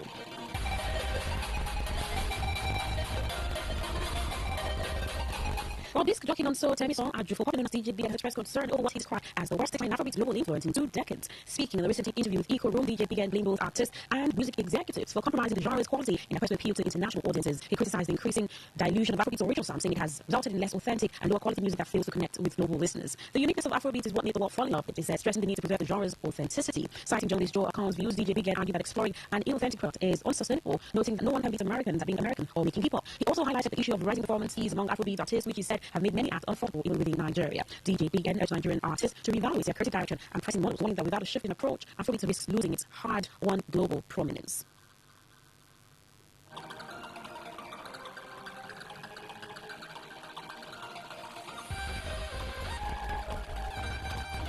And lastly on the news, where rapper music icon executive M.I. Abaga has shared his thoughts on where he might raise his future children, expressing a strong preference for Nigeria due to its rich communal values and family-oriented environment. Speaking in a recent interview, M.I. praised Nigeria's strong family and community support systems, describing them as ideal for nurturing children. He contrasted this with the situation in the United States, where relatives are often occupied with demanding work schedules, leaving little time to other hands on support. While acknowledging the appeal of life abroad, the rapper highlighted Nigeria's nurturing environment as vital for a child's early development. He suggested a balanced approach where children could grow up in Nigeria to establish cultural roots before moving abroad later in life for broader exposure. Although he noted that he was not yet making concrete family plans, M.I. said he leaned towards Nigeria because of its unique advantages in fostering a supportive and culturally grounded upbringing.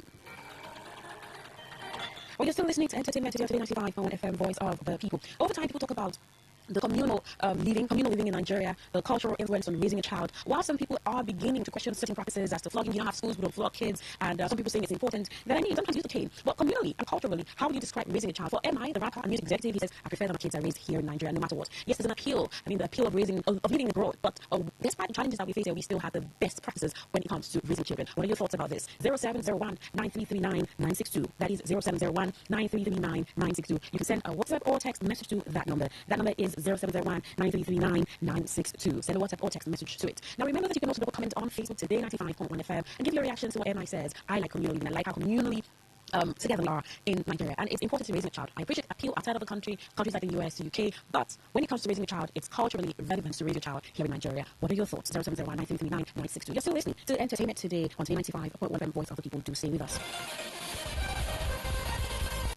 Talk radio. I listen to a lot of talk radio. I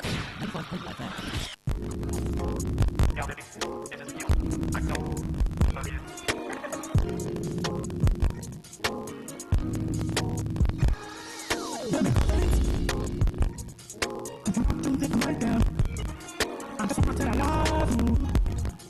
Can you come up with a gun and make this right now? Let it go, baby. Why you don't wanna give me the tonight, baby? I know that I'm on you. I know that make you find you. Feel this fucking me tonight. I goodbyes. I'm begging you, girl. I'm down on my knees. Did I got no one else on my side, baby? Darling. You know that I do. I'm dying for love. Wanna make you me too. Wanna get back to girl. So please give me love. I said why tonight. Let me please. Did you know you think I'm right there? I just wanna tell I love you. You don't want to let me down and make this right there. Let me please. Yeah, honey. I just wanna tell you I love you. I can't I love you. From my heart.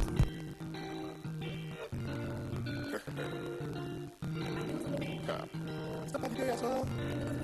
Stop the as wife. Just my confidence. One is the good on the continent, but you need to moment with my conscience. No. I know you love and I want to get. I continue to go and some people friends, and I know you like us. I want you right now. I'm off to something like all day. I work from Monday to Sunday. I found the price for all day. Make them cannot complain. I'm off to something like all day. You can make them cannot complain. I work from Monday to Sunday. And then they follow from me. Yeah. Me have a fight, I go fight, I go fight, I go fight like that. You know I'm on my best, when I'm on my best. I don't think anything when you desire. Baby, do that for my life. You know when I saw the coming, yeah, be my support, I don't say that. So let me think, so let me speak my mind. Every day, I'm take a lie. Make it a go come on side. Look at the party, I don't feel it. I don't feel lose, I say, oh my God. But I see body, I live my life. Like I said, I walk from one day to Sunday. I some press over wallet. But then they look, I don't complain. I'm up to something like that. And they look, I don't complain. I walk from one day to Sunday. And it's a bit for the thumbnail. Me have a fight, I go fight, I go fight, I don't feel like that. You know I'm on your earth, I'm ready when I'm on my best. I know they give any man anything, I know that it's hard. Then you do like, oh my God.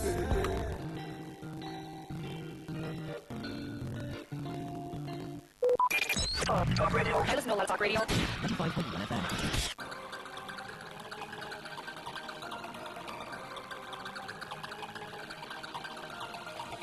Entertainment today, 95.1 FM, Voice of the People. Now, tomorrow, which is going to be tomorrow, Friday 17th, Irish star Rema set to release new single, Who's That Girl? Now, Irish star set to release a joint single, Star Girl, featuring Rema on Friday, October 17th at 9 a.m. The announcement follows the next where Irish star dropped a teaser video capturing their electronic on-stage synergy, while Moving Records followed up with an official promo post. Irish star announced the news on Instagram with a striking visual that immediately sent fans spiraling. In the photo, both artists lifted their shirt over their faces, revealing airbrushed portraits of each other on their tees. Rema flaunted his toned close-up and signature tattoos, while Ira mirrored him with effortless cool pairing of white crop top with patterned jeans. This audio pairing builds on their shirt stage moment like the Global Citizen Festival and promises a fresh vibe and Afrobeats flair with R&B smoothness. A lot of people have fingers across to see what it's going to be like. Who's that girl? I mean, you want to just hear that beauty in the melody between Rema and Ira Star. Now, we're really trend a few days ago where Fina, BB Niger, ex-BB Niger house with Fina, and winner of that whole season, was seen in some sort of fight or battle with someone. Now, according to her, it was a part of the video that was put out on the internet. Now, she's addressed the widely circulated video capturing her in a physical altercation at Abuja hotel. Now, the competition reportedly sparked by dispute over unpaid 200,000 naira debt began in Fina's hotel room and escalated into a chaotic war in the hotel lobby involving a associate of both parties. And the 20-second viral clip shared across platforms like X and Instagram shows an unidentified woman engaging Fina physically while bystanders attempted to intervene. Now, Fina on Instagram denied claims that she was overpowered and acted in self-defense against an orchestrated attack. She said she didn't beat anyone and she accuses the lady of stealing from her. Now, the incident follows Fina's recent loss of her sister who fought her with a truck accident in August 2025. This made people ask how you can question what you see on social media because of the 20-second video. Fina decided to put out the whole video of the incident from the hotel room to the lobby and how everything happened. So everyone is going to just get a phone, take a picture, go make a video, put it out on social media, just put whatever narrative that they want to put out there. Well, the question is, when did people start recording everything? Because I'm thinking, in the heat of someone you're arguing with, who you said stole from you, whatever she stole, who was doing a recording? I mean, intentionally doing a recording from the room to the lobby. The lobby is understandable. I think you have people who, in your room, I guess your friends are there with you, the people who went to the hotel with you. But the lobby, yes, the 20 seconds video capture the lobby could have been posted by anybody, just anybody. They see Fina or don't even have to see Fina to take a recording. These people use their phones and make a recording of anything. But the one she posted from her room, who was intentionally making a video? So you begin to question a lot of things that we see on social media these days. And questions around, okay, some of these content, some of these videos are a little too intentional to be believable. Well, away from that, actress Abraham, actress producer film with Abraham, has revealed why she cannot speak her native Edo language despite being from Auchi, Edo State. Was speaking with TikTok Adaris at the premiere of the movie Jim that told me that her fluency in Yoruba stems from being born and raised in Yoruba land and married a Yoruba man. I can't speak Edo. You know, I was born in Yoruba land and I married a Yoruba man, so practically Yoruba. I can't even speak Edo one bit, but there's no Yoruba language I can't speak, she said. Born in Auchi, Sako, West local government area of Edo State. So Edo parents, so you grew up immersed in Yoruba culture in Ibadan. She attended Ocean State Polytechnic and later Ibadan Polytechnic before pursuing her acting career full time. I mean, one would think she's from any of the Yoruba states. But this just goes further to why we appreciate where you're from. Wherever you're based, wherever you school, wherever you spend years in, can still be your space of origin. Nobody just wants to claim that, but it's one Nigeria we preach, right? Oh yeah, we preach. Yes, I had to use that. One Nigeria, as well as your Rivers, your Edo, your Delta, your Enugu, whatever state you're from, it's the same country. And it's important that we appreciate that. And I'm sure that supports to whoever is, despite the tribe, state of origin, status, or any form of qualification, whatever it's due, anybody should be giving them, and that kind of like should be. Well, she has to like that, maybe just a way to remind people, my Edo people, I'm from Edo State, but I think I've stayed in Ocean State, Ocean State, I've been in the Yoruba land for a very long time, and I truly, sincerely appreciate that. Now, remember that businessman Cosmos Maduka had a video of him having trending a few days ago where he said no reasonable businessman will open his mouth and say money, nah, water. That money is worked for and you cannot refer to be water. Now, this is a popular phrase used by Cubana chief priest. Money, water, businessman, Cubana chief priest, businessman uses that. And so he responds, and he says, with all due respect, Cubana chief priest responds to Cosmos Maduka said, with all due respect to the motivational speaking older generation who does work quietly, the world you thrive in is not the one we live in today. In your time, capital was factories, fleets, and real estate. In our time, attention is the main capital. This capital we cannot sell into the market without the major capital, attention and visibility. All right. That's his response. It's a long read. Maybe tomorrow we'll take a listen. We'll read all of that, and then we'll talk about it exactly. He says attention is capital in this age and time, and that's why he says money, not water. Well, that's our show. Entertainment today on Today 95.1 FM. Voice of the People. Thank you so much for today. My name is Corinne. The one is to talk shortly to sing with us. Talk radio. Hey, listen, Talk Radio. Whether it's happening in Port Harcourt, South Sound, Nigeria, or around the world, we've got you covered. On air, online, delivering balanced news and unbiased analysis. Today, 95.1 FM. This is Today 95.1 FM Port Harcourt. News.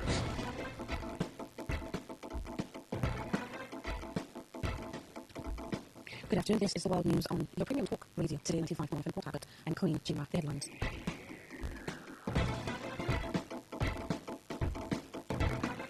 federal government launches national job center projects to tackle unemployment. Minister of Soil and Minerals Development, Dele Alake, cautions schools in Nigeria against charging tuition fees in foreign currencies. INEC urged to declare seat of Hausa State Governor Loyi to be vacant following resignation from GDP. On foreign scene, Israel threatens to resume fighting if the Hamas' alleged refusal to respect Gaza truce deal. Now, the details.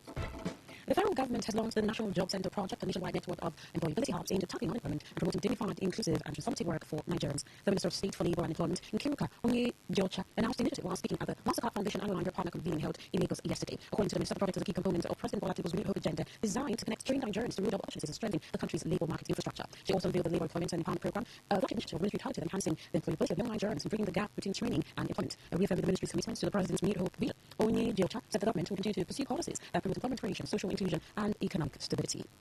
Meanwhile, the Minister of Soil and Minerals Development, Alake, says schools in Nigeria charging tuition fees in foreign currencies should be closed. Alake, with the call of the Nigeria Whole Day celebration sidelines for the 10th edition of Nigeria's Mining Week, themed Nigeria Mining from Progress to Global Relevance in Abuja. He criticized the practice and described it as a part of linkages and loopholes in Nigeria's economy threatening its growth. The minister said the federal government was introducing various measures, including digital mechanisms to ensure that all linkages in Nigeria's gold value chain were blocked and every loophole sealed. He said the move would reduce room for interpersonal transactions, thereby reducing the propensity of corruption, which would further position Nigeria's gold as one of the global pillars of means of exchange of value. He said the federal government's National Gold Purchase Program, implemented through the Soil and Minerals Development Fund, was designed to shore up Nigeria's foreign reserves and strengthen the Naira. The former Kitty State Governor Ayo Fayose says the 2023 presidential candidate for the Labour Party PDP is the only remaining opposition voice in Nigeria. Fayose made the remark during a television program while maintaining, however, that no one would defeat President Bola Tinubu or progressives currently facing the 2027 presidential election.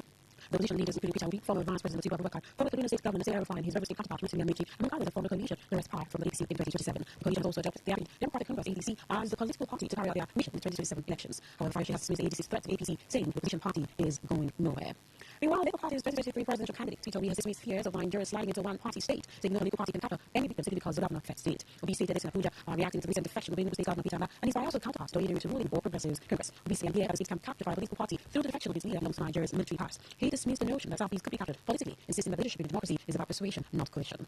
Moving on, the African Democratic Congress ADC says the recent defection of some state governors to the All Progressives Congress has vindicated the position of the opposition coalition that has seen the ruling party's plan to turn Nigeria into a one-party state. The party, in a statement signed by its National Publicity Secretary Bolaji Abdullahi, said that with a recent defection, the governors of Igbo have between grievances with the party.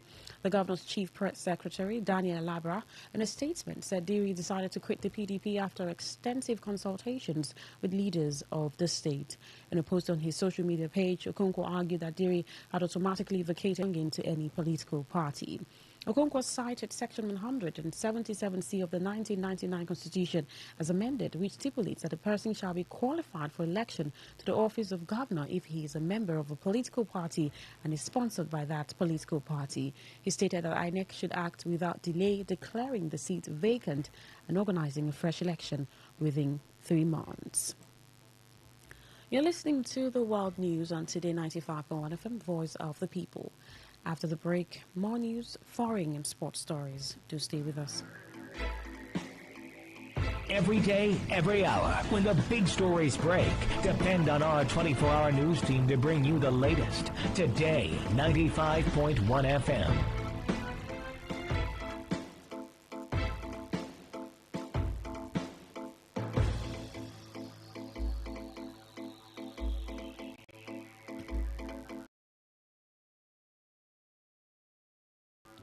Thank you so much for staying with us. Now the rest of our stories. The Kaduna State High Court has struck out the case filed by the State Commissioner of Police against the African Democratic Congress ADC and the Social Democratic Party SDP, describing it as an abuse of court process.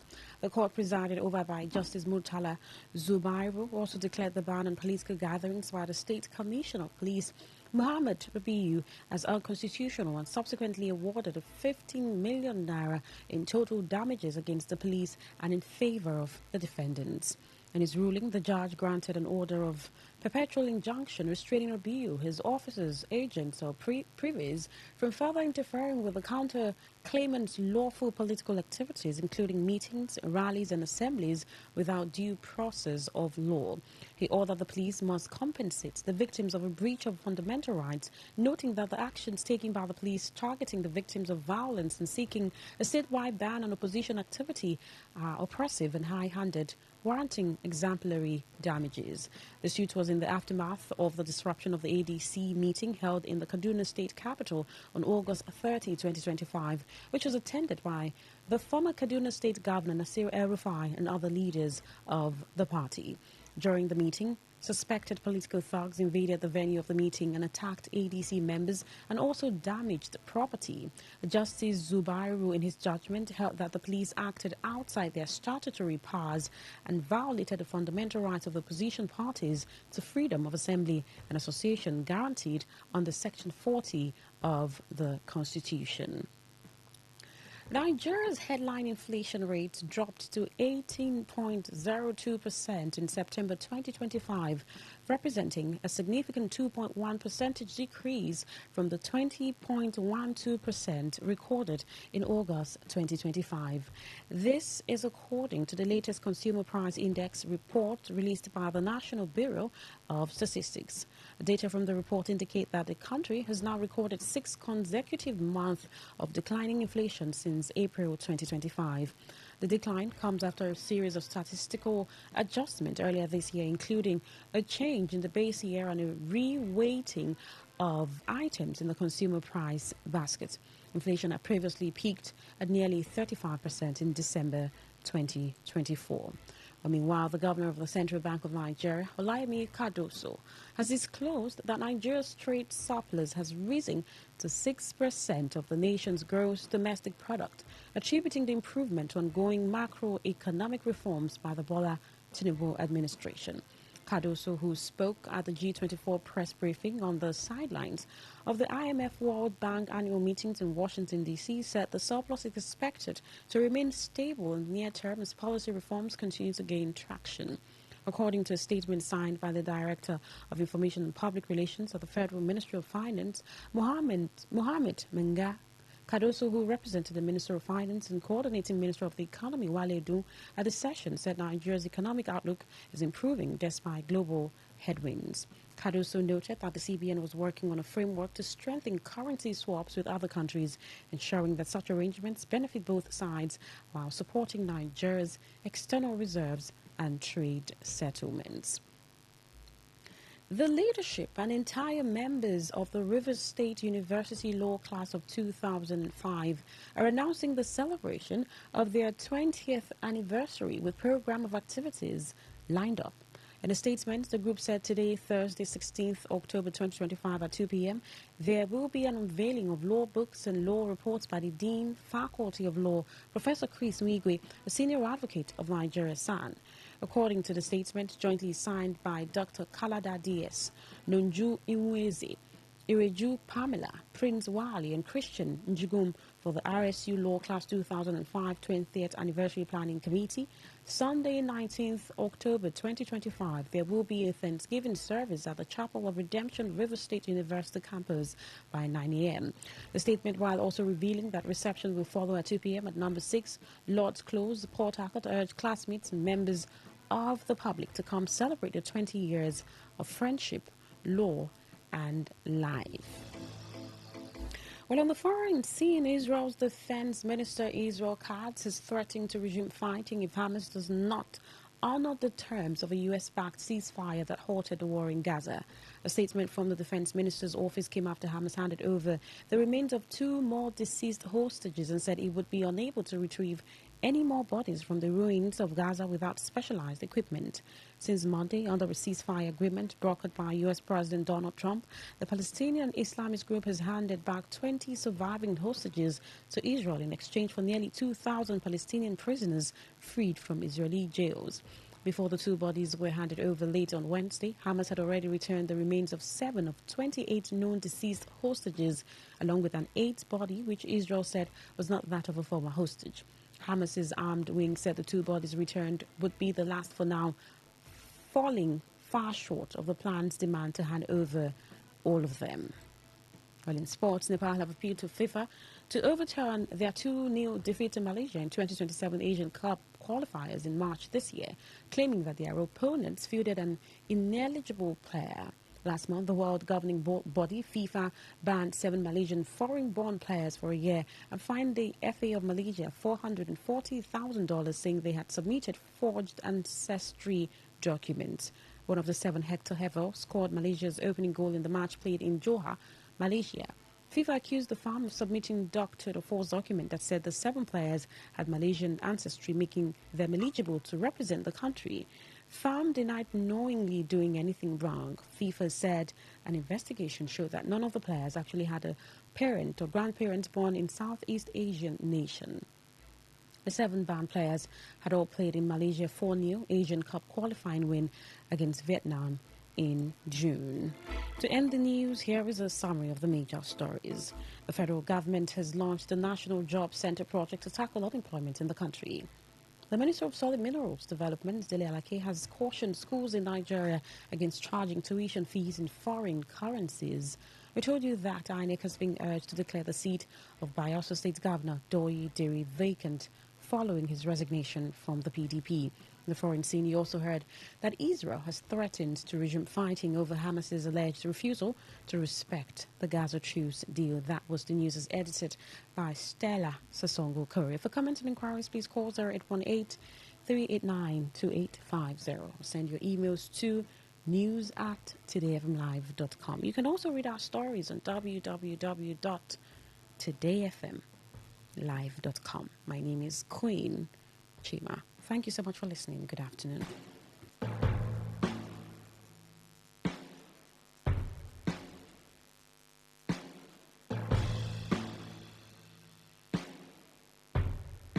Today's news, today's entertainment, today's sports, today's issues. Today on Today 95.1 FM, Port Harcourt. You may not realize it, but do you know you can always show your love for others with simple gestures? Here are some of them.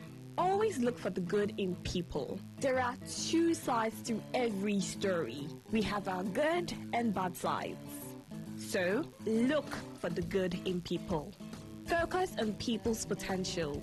Everyone has potential. So, rather than put them down, help them realize it. Choose to love.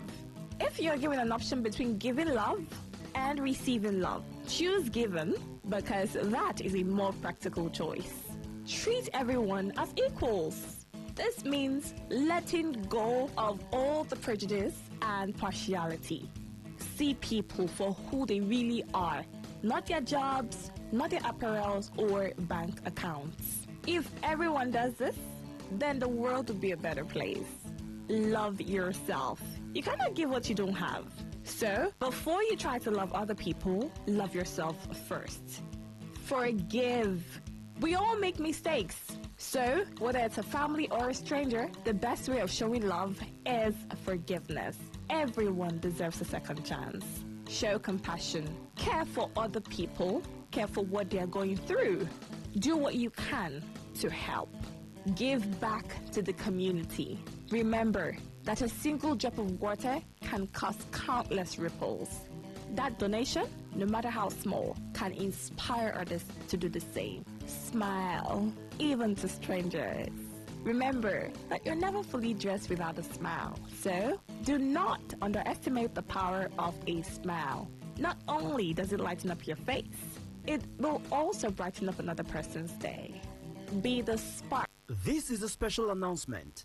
Da Ogo, Da Ogo, Da Ogo. This is to inform all students from the Da Ogo Queen Elebabene group of houses in Buguma, Asarato, LGA, interested in the student scholarship scheme to apply with original copies of the following criteria to prove your eligibility. 1. Letter of admission. 2. Local government identification. 3. Letter of attestation by chief of the family. 4. Institution's identity card. 5. Proof of study and any other relevant document. All required documents must be submitted to the committee secretariat at number 6 Ogopolo, Buguma. Date, Monday 13th October to Friday 31st October 2025. Time, 10 a.m. to 3 p.m. daily. Long live Ogo Elebabene. Long live Abbey Group of Houses. And long live Kalabari Kingdom. Signed, Alabo Jerry Thom Amakri, Chairman, Da Ogo Queen Elebabene Development Fund.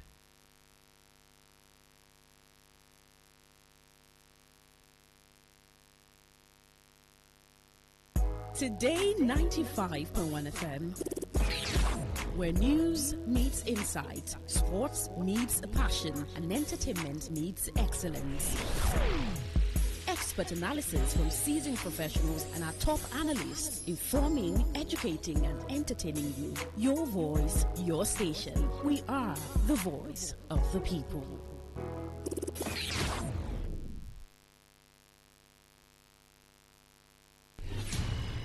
Stay informed, stay ahead. Tune in to Today 95.1 FM for the latest news and exciting sports updates. Your trusted source for everything you need to know. Today 95.1 FM, the voice of the people.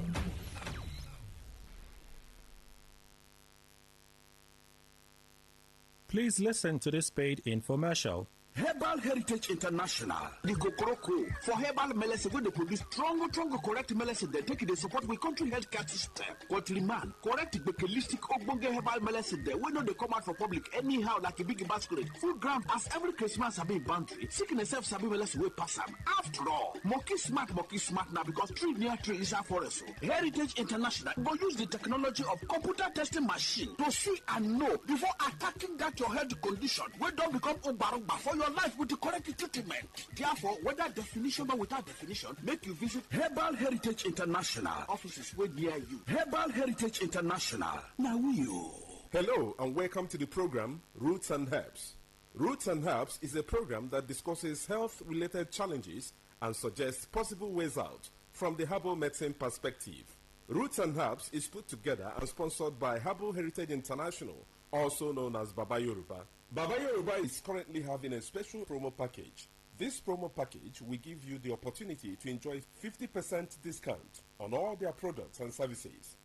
This offer runs while the stock lasts at number 24 Ikwere Road, Mile 1 by Education Bus Stop, Port Harcourt. Number 24 Ikwere Road, Mile 1 by Education Bus Stop, Port Harcourt. This promo package will give you the opportunity to enjoy 50% discount on all their products and services. And at the same time, it will give you the privilege of meeting Baba Yoruba himself at the venue. For details and inquiries, the telephone number to call is 080 33 111 946. I repeat, 080 33 111 946. 080 33 111 946. On today's edition of the program, our topic for discussion is staphylococcal infection. And I have with me in the studio Dr. Batumba Abiodun. Sir, you're welcome to the program. Thank you, Mr. Moderator. Staphylococcal infections do occur in the body system when Staphylococcus bacteria enters into the body system and spread within the body system, destroying body cells. Staphylococcus bacteria are majorly of three types that can afflict men. But of these three, the most pathogenic in nature, that is the one that is capable of causing diseases easily in men, is the Staphylococcus aureus, because it is capable of invading body cells, destroying them, causing different pathological changes in the body. When Staphylococcus bacteria spread in the body system, there are a number of changes that one can experience. This can result to burning sensation within the individual, and this can be seen as fever from time to time, or a situation where there is certain hotness coming from within. There can be skin manifestations in staphylococcal infection that can be given one periodic boils or rashes all over the body. In some people, such rashes can come around the pubic region, or even leading to boils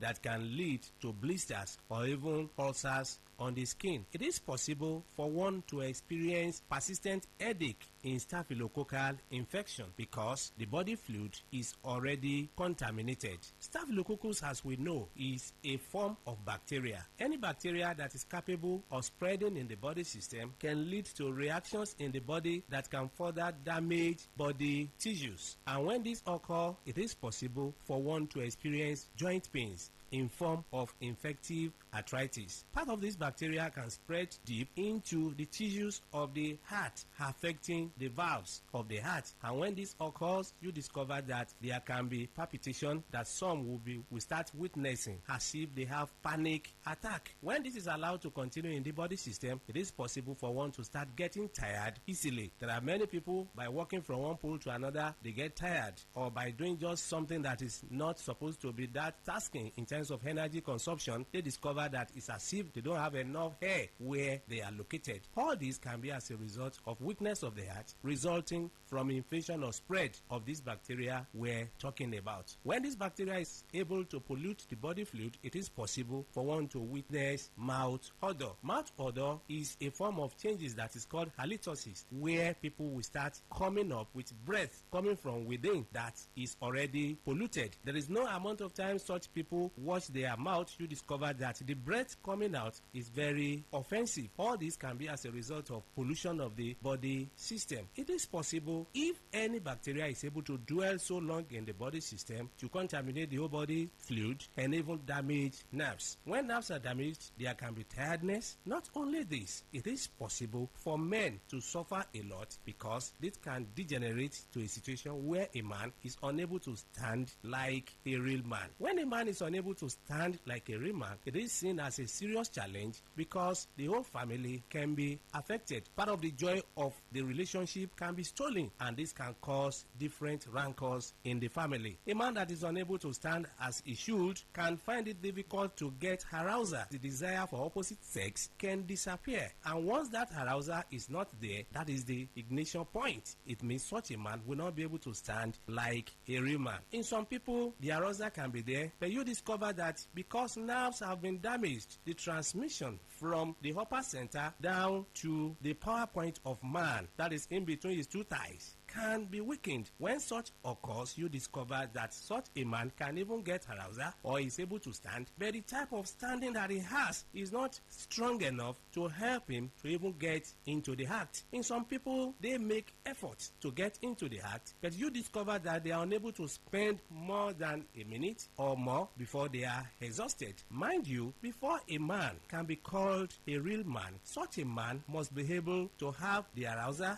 as desired and also be able to sustain the energy he has been able to gather for a considerable length of time. That is when such a man can be able to make his partner happy when it comes to man-to-woman interaction. So such men do suffer from this from time to time. It's after knowing the root cause of the challenge that one will be able to know the right step to take for one to be totally free. Whenever you experience anything that we have been able to mention or other things, it's very important for one to visit a competent healthcare giver who will be able to run tests on one and pinpoint where the problem lies and prefer solution. For more enlightenment and advice, the number to call is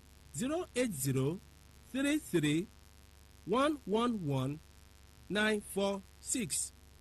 I repeat,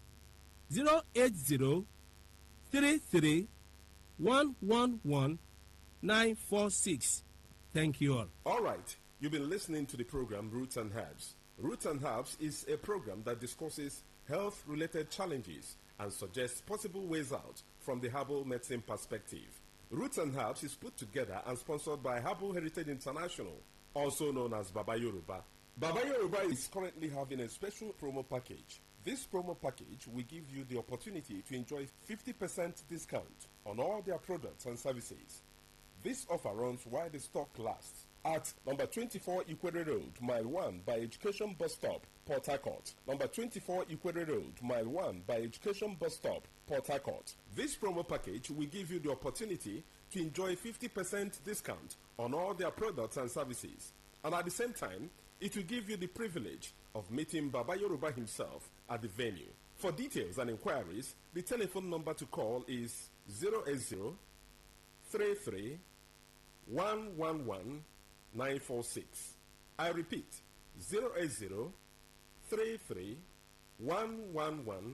080-33-111-946.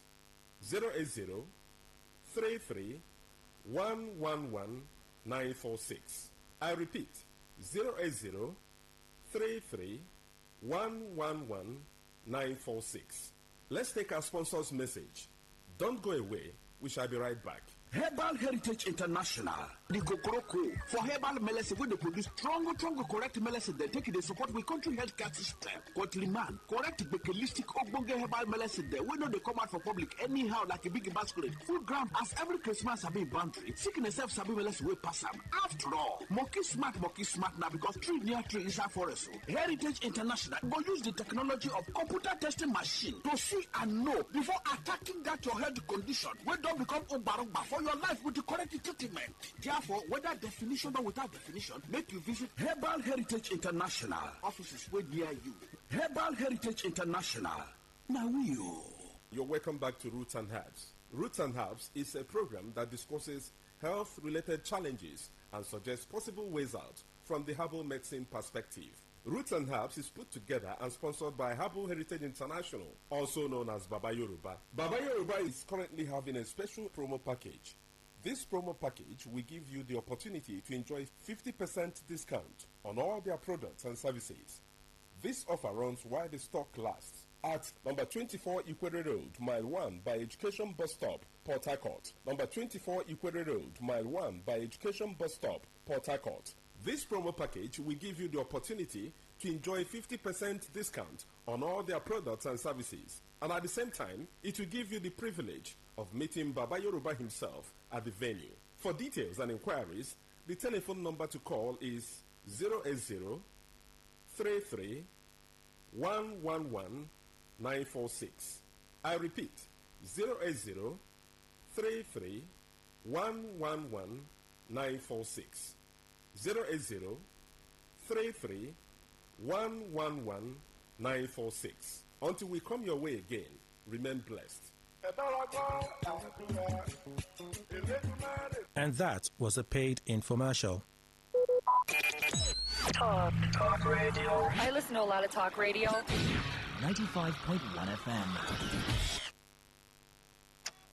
People fixing the world. This is People Fixing the World from the BBC World Service. I'm Myra Anubi, and every week we step into a world of solutions, exploring different ways to make our planet a better place. Now, for the first time ever on the program, we're taking you to a part of the world we've never been, Alaska. We'll discover how a vast lake and humble mushrooms are powering a shift towards a greener future. Alaska is a state that sits at the far northwest of North America. Now, it's a remote location with fascinating landscapes and harsh weather. Living in Alaska can be expensive for many people because of high transportation costs. Food, clothes, building materials, almost everything has to be flown or shipped over long distances. But things are happening in Alaska to try and make people more self-sufficient. And I've got our reporter, Anna Holligan, to tell us more. Anna, I have never been to Alaska, so the first thing I just want to know is tell me more about the place. Okay, so close your eyes and picture this. Vast, spectacular, snow-capped mountain ranges all along the horizon. It feels so remote and vast, like an untamed wilderness clinging to the edge of the North Pacific. And I suppose when I think about Alaska, the one thing I think about is the weather, because it does get really cold there. Yes, the weather is so intense. It's really unpredictable. It's relentless. You feel really exposed, actually. And in winter, the temperatures regularly dip below freezing. We actually went even further.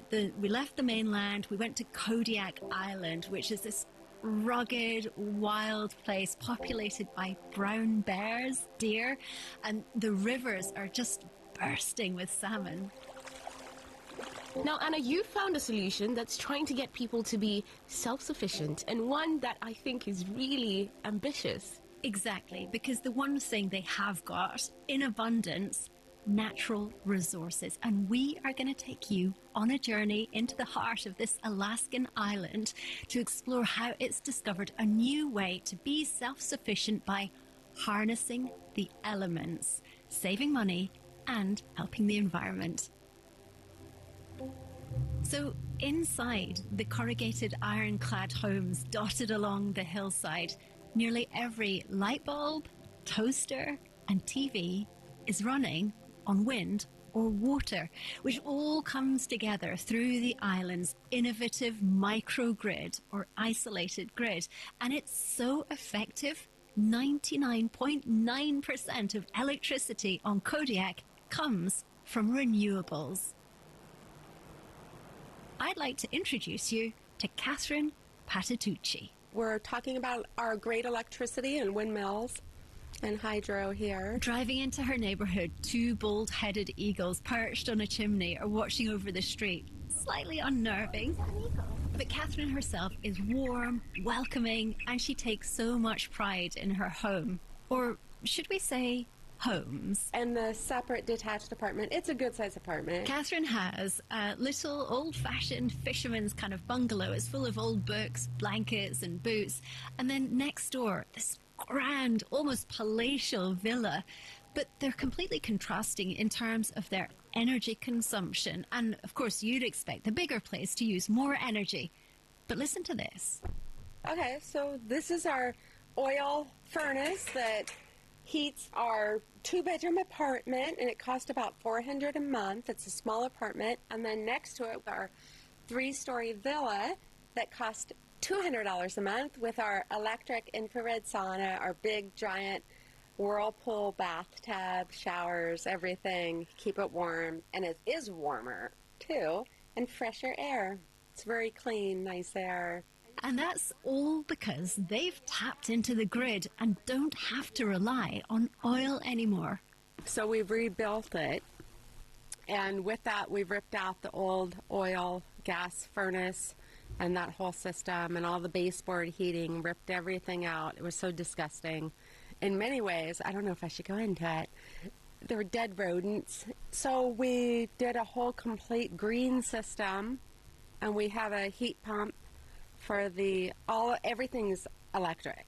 So that's near Island. You can see the bridge. A heat pump is a device that transfers heat from one place to another using a small amount of energy. They need power, and that comes from Kodiak's microgrid.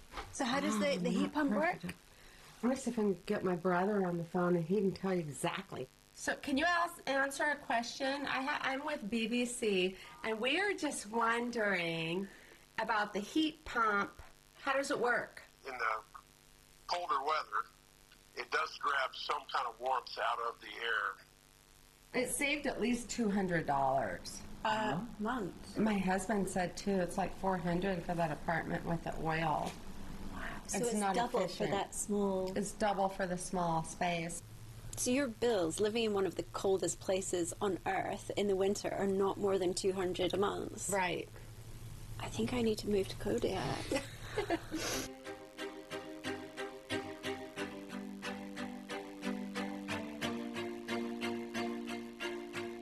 This sophisticated system is powered via the microgrid.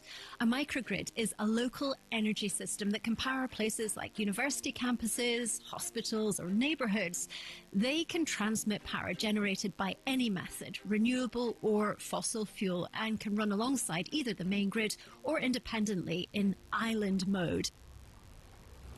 There's a couple processors along the waterfront here. You know, it's not an even load spread out over 12 months. It's run by Kodiak Electric, a non-profit cooperative. We've heard over the years that we've kind of become the poster child for renewable energy. Chief Exec Dan Mentz is proud of their achievements. When you're in an isolated grid in a really remote location like we are, and to be able to maintain 99+% renewable energy, there's a lot of folks wanting to find out what we did, how did we get there, and how did it become successful. Kodiak Electric isn't some kind of distant energy giant. It's actually owned by the very same people who rely on its power. That's users of the more than 6,000 electricity meters that are tapped into the microgrid. These are a mixture of homes and businesses. Back in the early 1980s, the community began weaning itself off diesel, switching first to hydropower. Then came the wind turbines. You know, that hydro, you're going to love this. It comes from the ominously named Terror Lake. Terror Lake is a hydroelectric facility. The lake sits at about 1,420 feet. As long as there's water in that lake, you know, we have dispatchable power. But here's the twist. Kodiak didn't embrace renewable energy to chase green incentives or meet net zero targets. They did it because it made commercial sense, just like people across the United States have done for decades. I mean, you can have a microgrid on a military base or even a small community, but to make it a renewable microgrid, I'm not aware of anyone that's made that 99.9% plus achievement.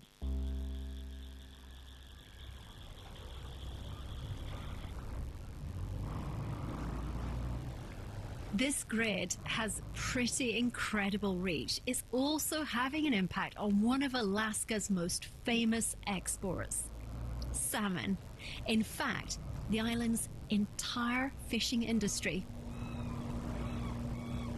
All that fish processing drives massive energy demand in Kodiak, from the fleets pulling into the port to the sprawling plants and vast warehouses. The strain on the grid is immense.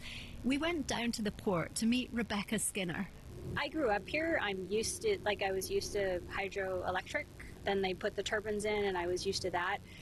I guess it took a long time for me to realize how unique that is in the U.S. I mean, having 99% renewable energy is not normal when you go other places, but that's how it is here. Rebecca's wearing very funky glasses, and her specialist subject is fish. She is the executive director of the Alaska Whitefish Trawlers Association. I do think it's a really amazing story, especially if you link our electrical sustainability or energy sustainability back to the fact that Kodiak is a major fishing port.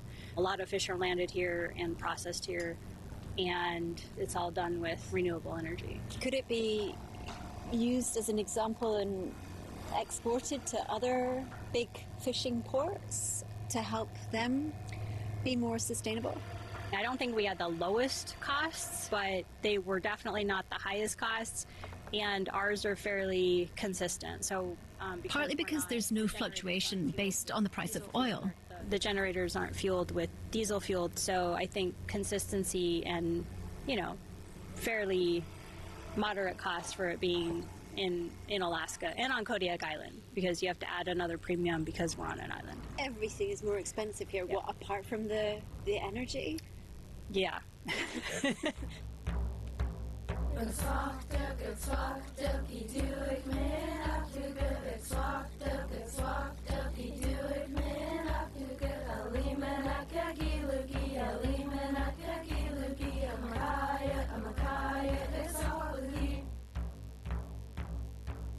Today's pioneering energy technology is in some respects continuing a legacy of Alaska's indigenous people who thrived on self-sufficiency and deep respect for the rhythms of nature. Derek Chaya is one of the few young people in Kodiak, and indeed the world, who speaks Alutiiq. He's learning the language of his ancestors, determined to keep it alive for generations to come. I'm not sure Alutiiq has ever been heard on the BBC before. Tamai hui Derek Shaya izuimuk up dahat nga hui Alutiiq museum ipuk dra kik darmisun nami alaskami, director of language and living culture hunga mani Alutiiq museum. And I said, hello, my name's Derek Shaya. My suchtstun name is Izuik. I work at the Alutiiq Museum in Kodiak, Alaska. I'm the director of language and living culture, and you're listening to People Fixing the World on BBC. We meet Derek from the Alutiiq Heritage Foundation inside the Alutiiq Museum, which serves to preserve and present his people's history. It's an absolute treasure trove of traditional wooden masks, hunting and fishing tools. There's some sea otter fur. If you've never felt it before, it's very soft, very dense, and very warm. And so there was a very strong connection in our ancestors' time between people and the environment, and that comes out in a number of different ways. The wind and the ocean were both personified in our ancestral culture, and so having that respect for the environment was maybe more natural for our ancestors than for some people today. At the remote edge of Alaska, Kodiak Island's renewables-powered microgrid is proving what's possible.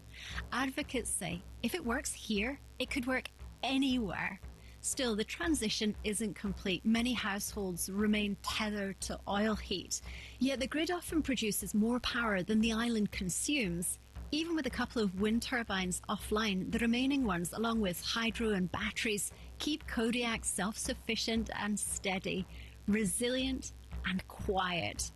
A glimpse of a sustainable future beyond those wild shores. Target, they need 'em up, you looking, good looking, beat up looking, yum, yum, yum. You're listening to People Fixing the World from the BBC World Service, the home of positive news.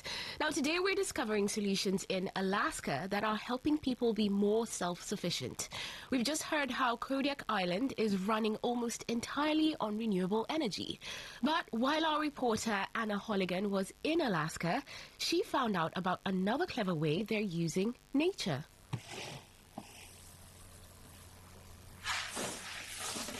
That's the sound of ice being poured over freshly caught cod, halibut and salmon in huge plastic containers on the dock of the harbour.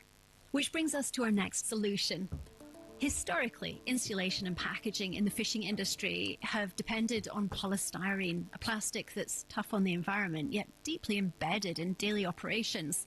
The quest now is to find ways to change that. Drawing once again on Alaska's ethos of resourcefulness, making use of natural, local materials, innovators are turning to mushrooms, developing eco-friendly insulation that nurtures both the land and the community's spirit of self-sufficiency. Well, I got involved in this project because I have a deep hatred for styrofoam. That's a type of polystyrene. I see styrofoam a lot popping up in different ways in the marine environment, and it's also in our food. And I just thought, we know it's bad, and we have the opportunity to use our smart human brains to create something that's better for the environment, for ourselves, for all of the organisms that we share the space with. Alexandra Ravello, a marine biologist, was horrified, then inspired to take action when she kept on coming across plastic waste on the shore. I used to live in Homer, which is a coastal community. You see styrofoam on the beach when you're walking with your dog. Alaska tends to have this feeling of a pristine, less populated area, but you still see this marine debris in the environment. We're taking you on a little mushroom picking expedition in the woods just outside a university lab that's turning dead trees and fungus into insulation that could one day blow plastic foam, also known as polystyrene, right off the shelves. Mushrooms have been used for hundreds and thousands of years in the Arctic. That's Professor Filip Antislavsky from the University of Alaska. Here is one. It has a very fancy Latin name, Fomes fermentarius. It is very common across the Arctic world and subarctic. It is a polypore, and if you knock on it, the sound is very similar to what we got from styrofoam, right? It's a biopolymer. Let's just do the sciencey bit. A biopolymer is a big natural molecule made by living things using simple parts like sugars or amino acids. These materials usually break down easily in nature and are made from things that can be regrown, so they're better for the environment than regular plastic. So how on earth do you turn mushrooms or mycelium, the root-like structure of a fungus, into insulation? Alexandra Ravello is on a mission to stop plastics choking our oceans, and she spells it out for us step by step, from fungus to foam. What we do in the lab is mix like wood fiber, like pulp, the same material you use for paper, and cardboard, and you use a foaming apparatus. So then that foam can get inoculated with mushroom, and then you'll put it in an incubator in a pan so it has like a board shape, and then you'll let it grow in that incubator for about 5 days, and then once that is bound, we'll take it out and let it dry, and you'll have a solid board that can be used as insulation material. What does the fungi do? What does the mushroom actually do in that process that makes it so vital to the end product? It's growing and gluing all of this together. Growing and so gluing. That's the, okay. Yeah, we're not using any chemicals or any bounding material. It's the mushroom itself that's creating this and turning it into a board instead of just a mush. That's so cool. So you can see the fibers. Exactly. That's amazing. That's it. Brown is the lignocellulose, the wood pulp, and the white is the mycelium stitching all of this foamy biomass together. So it's designed to replace the polystyrene containers that keep the fish chilled while they're transported around the world. And bonus, if this mushroom insulation ends up in our oceans, sea creatures won't choke on it. In fact, apparently, they can actually eat it. Is this one of the boxes we have here on the table? Yeah, Davin, do you want to? Davin is one of their colleagues. This is one of the boxes we have. It's made out of the material that we use. It's all like organic stuff, so if this ever falls into the ocean or to the environment, it will decompose eventually. This is amazing. So it feels almost like a very soft emery board. It's a really unusual material. It feels really solid. It's very light. Oh. Okay, so let's exit the lab and see how this actually works in the real world. Sport caught fish like salmon, halibut, cod, rockfish. All caught in these waters around Kodiak. Yeah, depending on where the weather's coming from. Down at Kodiak Harbour, yep, with the overpowering odour of fresh fish, Chris Sanito from Wild Source is putting this revolutionary mycelium cooler to the ultimate test, Alaska's unforgiving fishing industry. The shipping is very expensive on a box. Just a pound difference makes, is real dollars. So the benefit of styrofoam is that it's lightweight and durable, but the disadvantage is that it's not biodegradable. Exactly. Yep, that's right. Yeah, it stays around a long time. Yeah. There's a real need for an alternative. In the prototypes that I've looked at, the weight is still a factor. Mycelium is already outperforming some conventional foams in fire resistance, sustainability, and durability. Alex, there's not really an end to the potential here then. I feel like my personal dream is, yes, for styrofoam and plastic products to leave our everyday use, but also to inspire, all the brilliant minds that are out there, that there are solutions in nature, there are alternatives. We don't have to just stay with what we know is bad for us. We can reinvent our modern existence with solutions that exist in nature.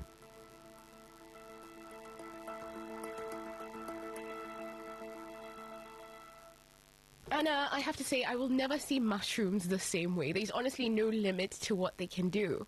Exactly, and it doesn't end here. In Alaska, across all continents, mushrooms or mycelium are fueling remarkable innovation, from halting desertification on the slopes of Rwanda to acting as bioindicators for climate change in Antarctica.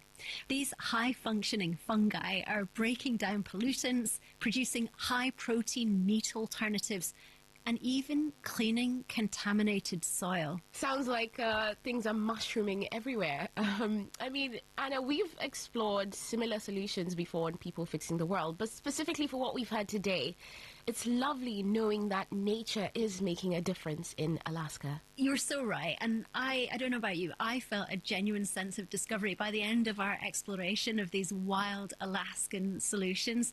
I'd never been to this part of the world either, and you kind of go with the preconception that everything will be somehow limited by that wild, relentless isolation and, of course, the temperature.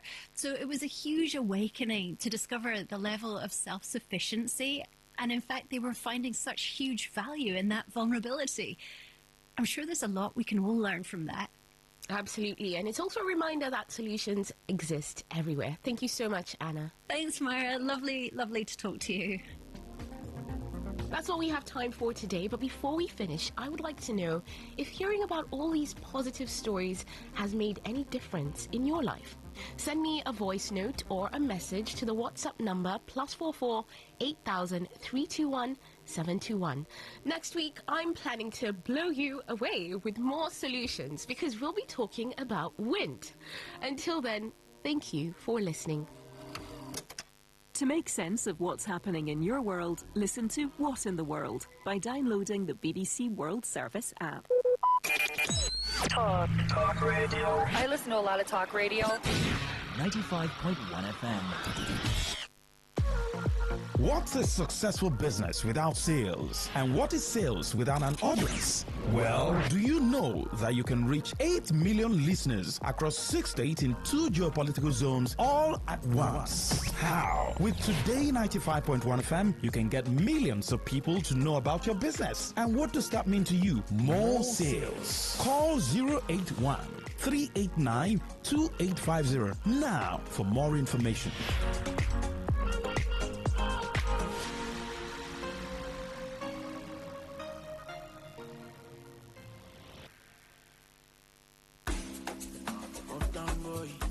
Uptown boy, dear so.